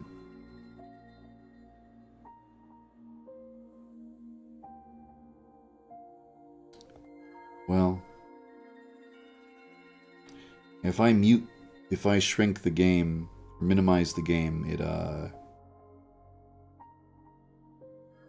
it's still running in the background. Can I pause? Can I pause emulation? Just mute it. I don't want to hear it all day. Alright. That's basically going to be it for, well, I'm almost done streaming. I'm about to stop. I'm about to stop streaming. However, there's one last thing I want to do. Well, there's two. There's two last things. It never ends. This game, right here, in particular... Where's the... Can you hear it? Oh, it's very quiet. The bounty resets every 6 hours, so here I am to get my bounty. And hop in, get bounty, hop off. Doesn't appear to be anyone else here except for me right now. So, I guess I'll just have to do the whole goddamn thing myself. It really do be that way sometimes. Reminds me of that Thanos gif. Fine, I'll do it myself. Ender Dragon? Did you just see a large black winged creature and called it the Ender Dragon? It's got like arms and legs. It's like it's humanoid. It's shaped like a human who just has wings. That's not a dragon. I mean, I can show you a goddamn dragon.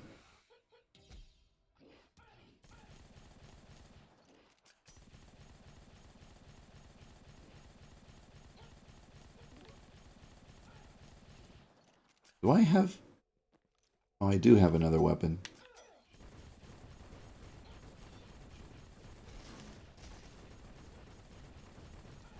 Every now and then these things will shoot each other while they're trying to shoot the player. And when they're hit by friendly fire, they turn and they face the enemy who shot them. And it's almost like, dude, what the fuck, bro? What the fuck? Watch where you're fucking aiming, bro. Like, what the fuck, dude? You trying to get me fucking killed, dude? You just imagine... It's like they get offended at each other or something. Dude, fucking watch it. Holy fucking shit, bro. Can I get a sorry, please? Can I get a fucking apology for that shit? I don't know if this is the right way. So, let me explain this game. This is a maze. You're looking for the boss. Once you kill the boss, you get the bounty. I play this game because I want the bounty. I'm number 1 on the leaderboard. And I want to remain number 1 on the leaderboard. So I keep playing. Because I would feel bad if someone took my number 1 spot. So it's like like everything else I fucking played today. It's a chore I've signed myself up for.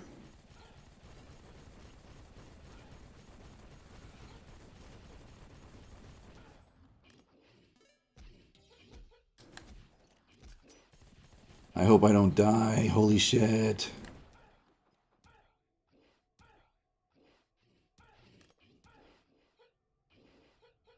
If I could go back in time and tell myself to never play any gacha game ever, I think I would do it.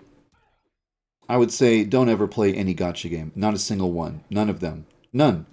Don't play the Nier one when it comes out. Don't play Honkai Impact. Never get involved with Genshin Impact. Never start playing it. Do not play... Yeah, you can play Azure Lane, but you can only have one. You can only play one gacha game. If you play more than one, it's officially going to be too much of a... It's like you've just signed yourself up for a daily chore.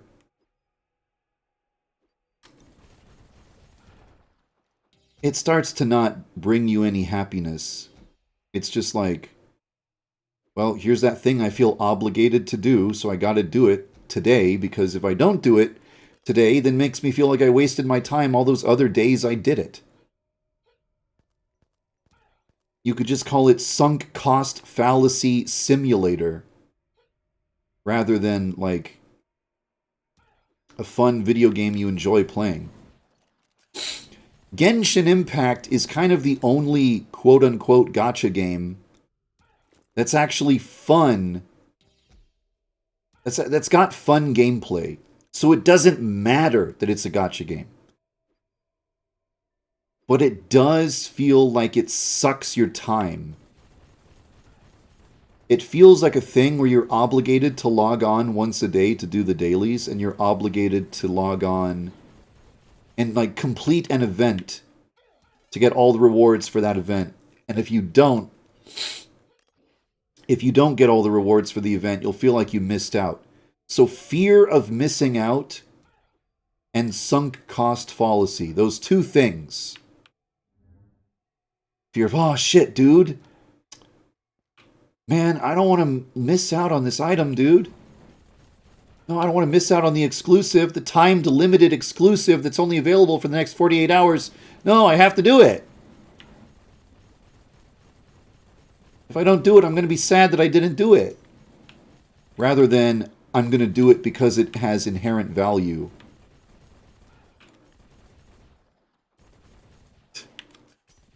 I really don't want to make the obvious joke of just pointing out the similarity between the term gacha game, as in short for gachapon, and the fact that, they gotcha. They have got you. They've gotten you. You have been gotten. Get got. All I have to do is fucking kill this fucking enemy and then just fucking log out. Just fucking... Let me fucking kill you goddamn fucking enemy, please. There's all these goddamn dragons all over the place. Jesus Christ.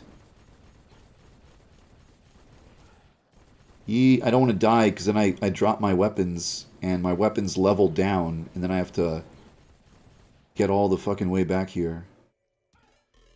Go through that goddamn maze again. Holy shit. Okay, now I need to log off. But when you log off, you're still kind of present in the game world for a second. Okay. I need to log off in a spot where enemies won't kill me. Like, okay, I'm safe. My avatar, my character will remain in the world for a little bit longer. But I think I was in a safe spot. So I doubt that I'm gonna log on and find out that I died. It's a weird system. And now the bounty in this game reset. So this is the final act I will perform before I end the stream. Just completing this thing one last time.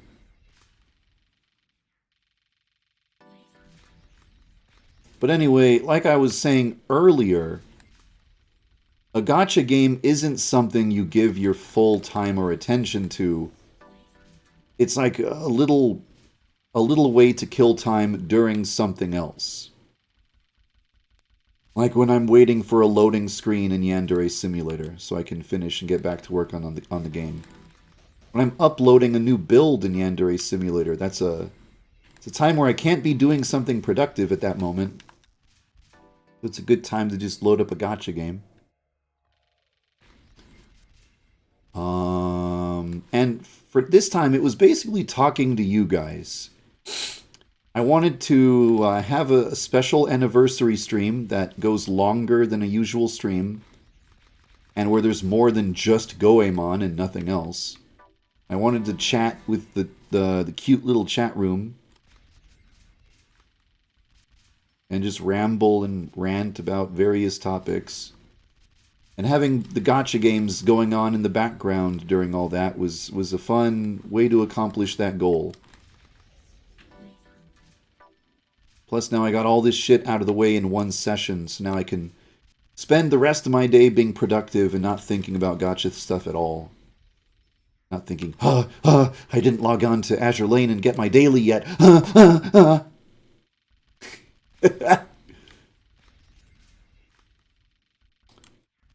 Shit. Konami deserve better than dying. I feel bad for a lot of the rivals. I feel bad for the singer. A lot of personality, a lot of work went into that character. So to have them just be a character who's fated to die young is sad. I almost feel like there should be an alternate timeline where these characters have happier endings. But there would have to be a reason for it to exist.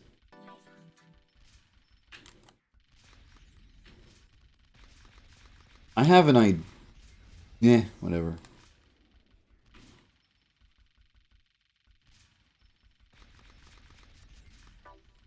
Technically, yeah. The cool thing with timelines is that you can just choose... Well, here's the thing. If there is one canon timeline...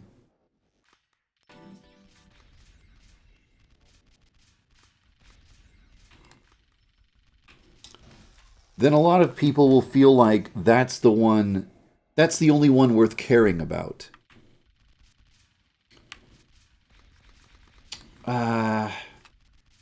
How do I explain this?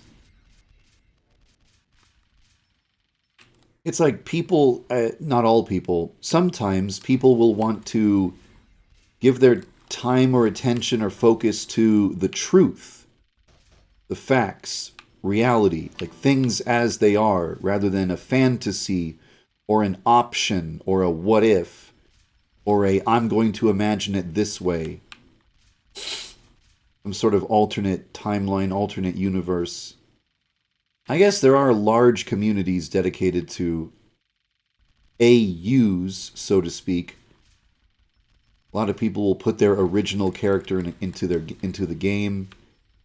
That's like, oh, that's non-canon, that's non-official, but it's something you enjoy, so you do it anyway. But something carries more weight when it's official and when it's canon.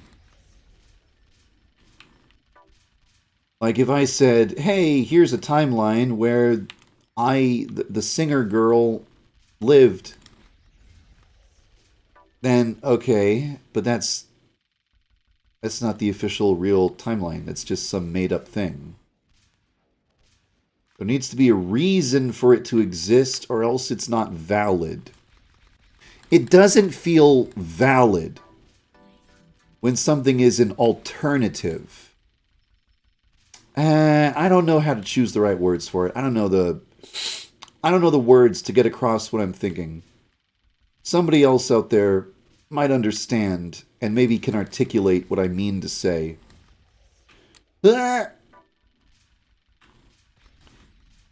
is actually therapeutic to play. If I'm feeling like pissed, then I play this game and I blow up a bunch of shit, and it feels kind of good. If I've been working on Yandere Simulator for 6 hours straight and I need a break, I play that game where you just shoot shit and then kill the boss and get your bounty. It's a good, I don't know, mental health recovery tool. I don't know how to describe it. These things fit into a lot of categories. Something can simultaneously be a fun video game and a stupid, dumb, annoying chore you arbitrarily signed yourself up for, and something that you regret ever starting, and a therapeutic experience, all at once. The only thing that ever makes it feel like it's not a complete waste is when there's a sexy girl involved. Because then, no matter what happened, you got to see a sexy girl. There's no regrets.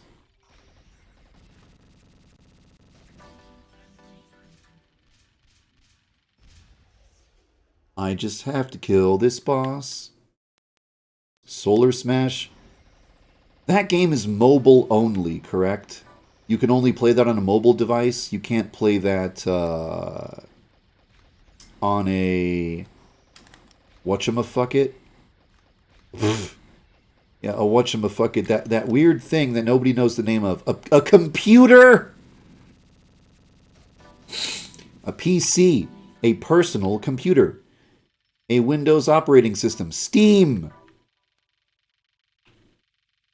How many bosses? Well, an infinite number. It just keeps spawning new waves. But I want... Okay, there. See that thing at the bottom left? Oh, okay, it's gone now.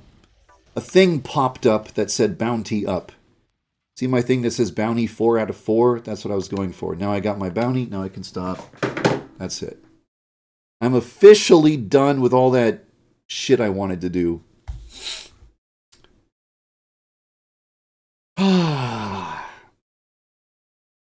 I hope you guys had a good time tonight. Tonight. It's a weird time period. Morning. This I don't even know. I kind of feel. let me. I could make a graph to explain my thoughts right now. One second.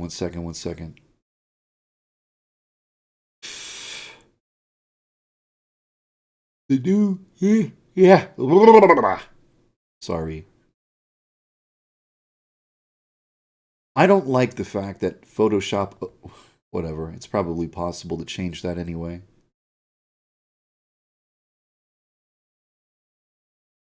Okay. First, let me figure out where the boundaries of the screen are.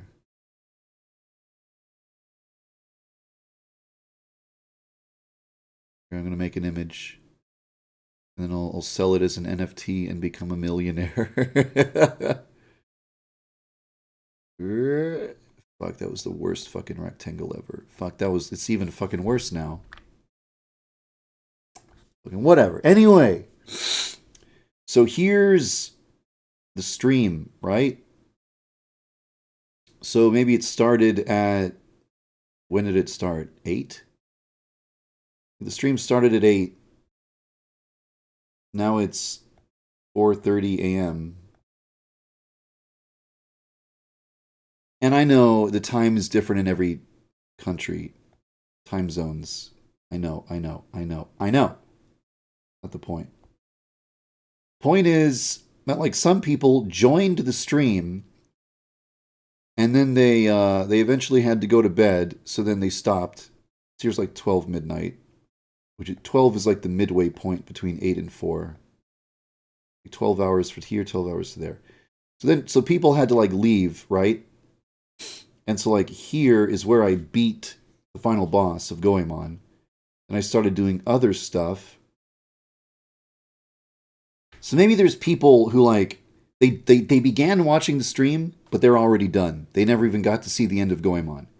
And maybe there's people who began watching later. So they got to see me beat Goemon, and then I started doing this other shit, and they're like, fuck this, and then they left. And then there's other people who didn't even join until like right now. And no, there's people who didn't join until after I finished Goemon. So they never even saw the Goemon stream. They just they all they know is that I've been playing gacha games for the past like 4 hours. Not 4 hours. It's been less than that. And then there's people who probably like just joined a minute ago and they're like, "What the fuck is this? Why is this guy drawing on a screen? What a fucking weirdo. Fuck, where's the video games?" So if I say like, "Thanks for hanging out with me tonight," well, maybe there's people in the chat right now who have been here since the beginning of the stream. They've been here the entire... It's about to be 9 hours, actually. It's been 8 hours and 58 minutes. It's about to be 9 hours. But then there's probably people who just came in and are like, "Oh, cool, Goemon, bye," and they left. Or, "What the fuck, he's just watching ads in a gacha game. This is stupid," and then they left. So there's... If I say to you, like, "Thanks for hanging out with me for this Goemon stream," that's not going to make any sense at all to anyone in this group of people. This group of people will be like, "What the fuck, Goemon? What even is that?" I say, I hope you enjoyed the stream tonight. To who? The people who are here? They're already gone. Who am I saying thank you to? They've all left. They've all gone to sleep. They're asleep right now. Who the fuck started watching me at 8 p.m. and is still watching me at 4:30? Maybe some of you. Thank you for being here. I appreciate you being here. I appreciate that a whole lot. I like you. You're cool and special and fun, and thank you for being here.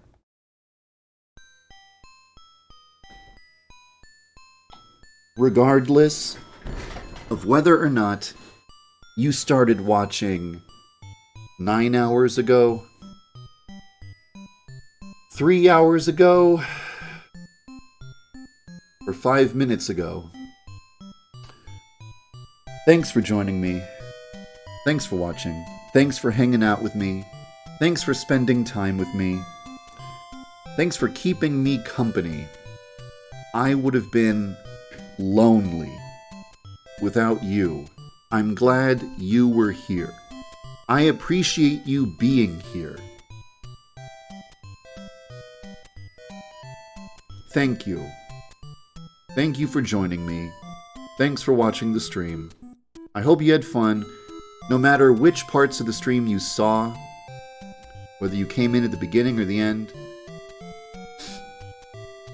thank you for being here. Thanks for joining me. Hope you had a good time. Hope you enjoyed whatever part of the stream you saw. I hope you will choose to join me again for future streams. I'm gonna try to get a lot of work done to make up for the fact that I had these anniversary streams over the past 3 days. So I can't guarantee when's the next time I'll stream. It kind of just, the stars have to align. Like my schedule has to line up perfectly. So we'll see what happens. But I do plan to play VR games in the near future. I really want to play some VR games. Looking forward to that. I hope you look forward to it too. Hope you're going to enjoy the stuff I do in the near future. Thanks for being here. Thanks for watching. Thanks for being a viewer. Thanks for hanging out with me. I appreciate you. I hope I see you in the future.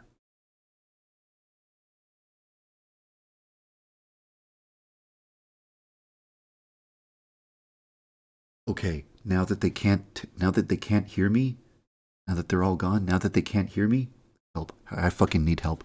I'm being trapped here against my will. These gacha games, they're forcing me to play them. They say they're gonna fucking kill my family unless I play them. Help. I need to fucking uninstall these gacha games, but I fucking can't. I can't fucking uninstall these gacha games. I'm fucking trapped. I need someone to come fucking rescue me. I can't fucking stop playing these gacha games. I don't even want to play them. I don't even like them. They're gonna fucking kill my family. Oh shit, they fucking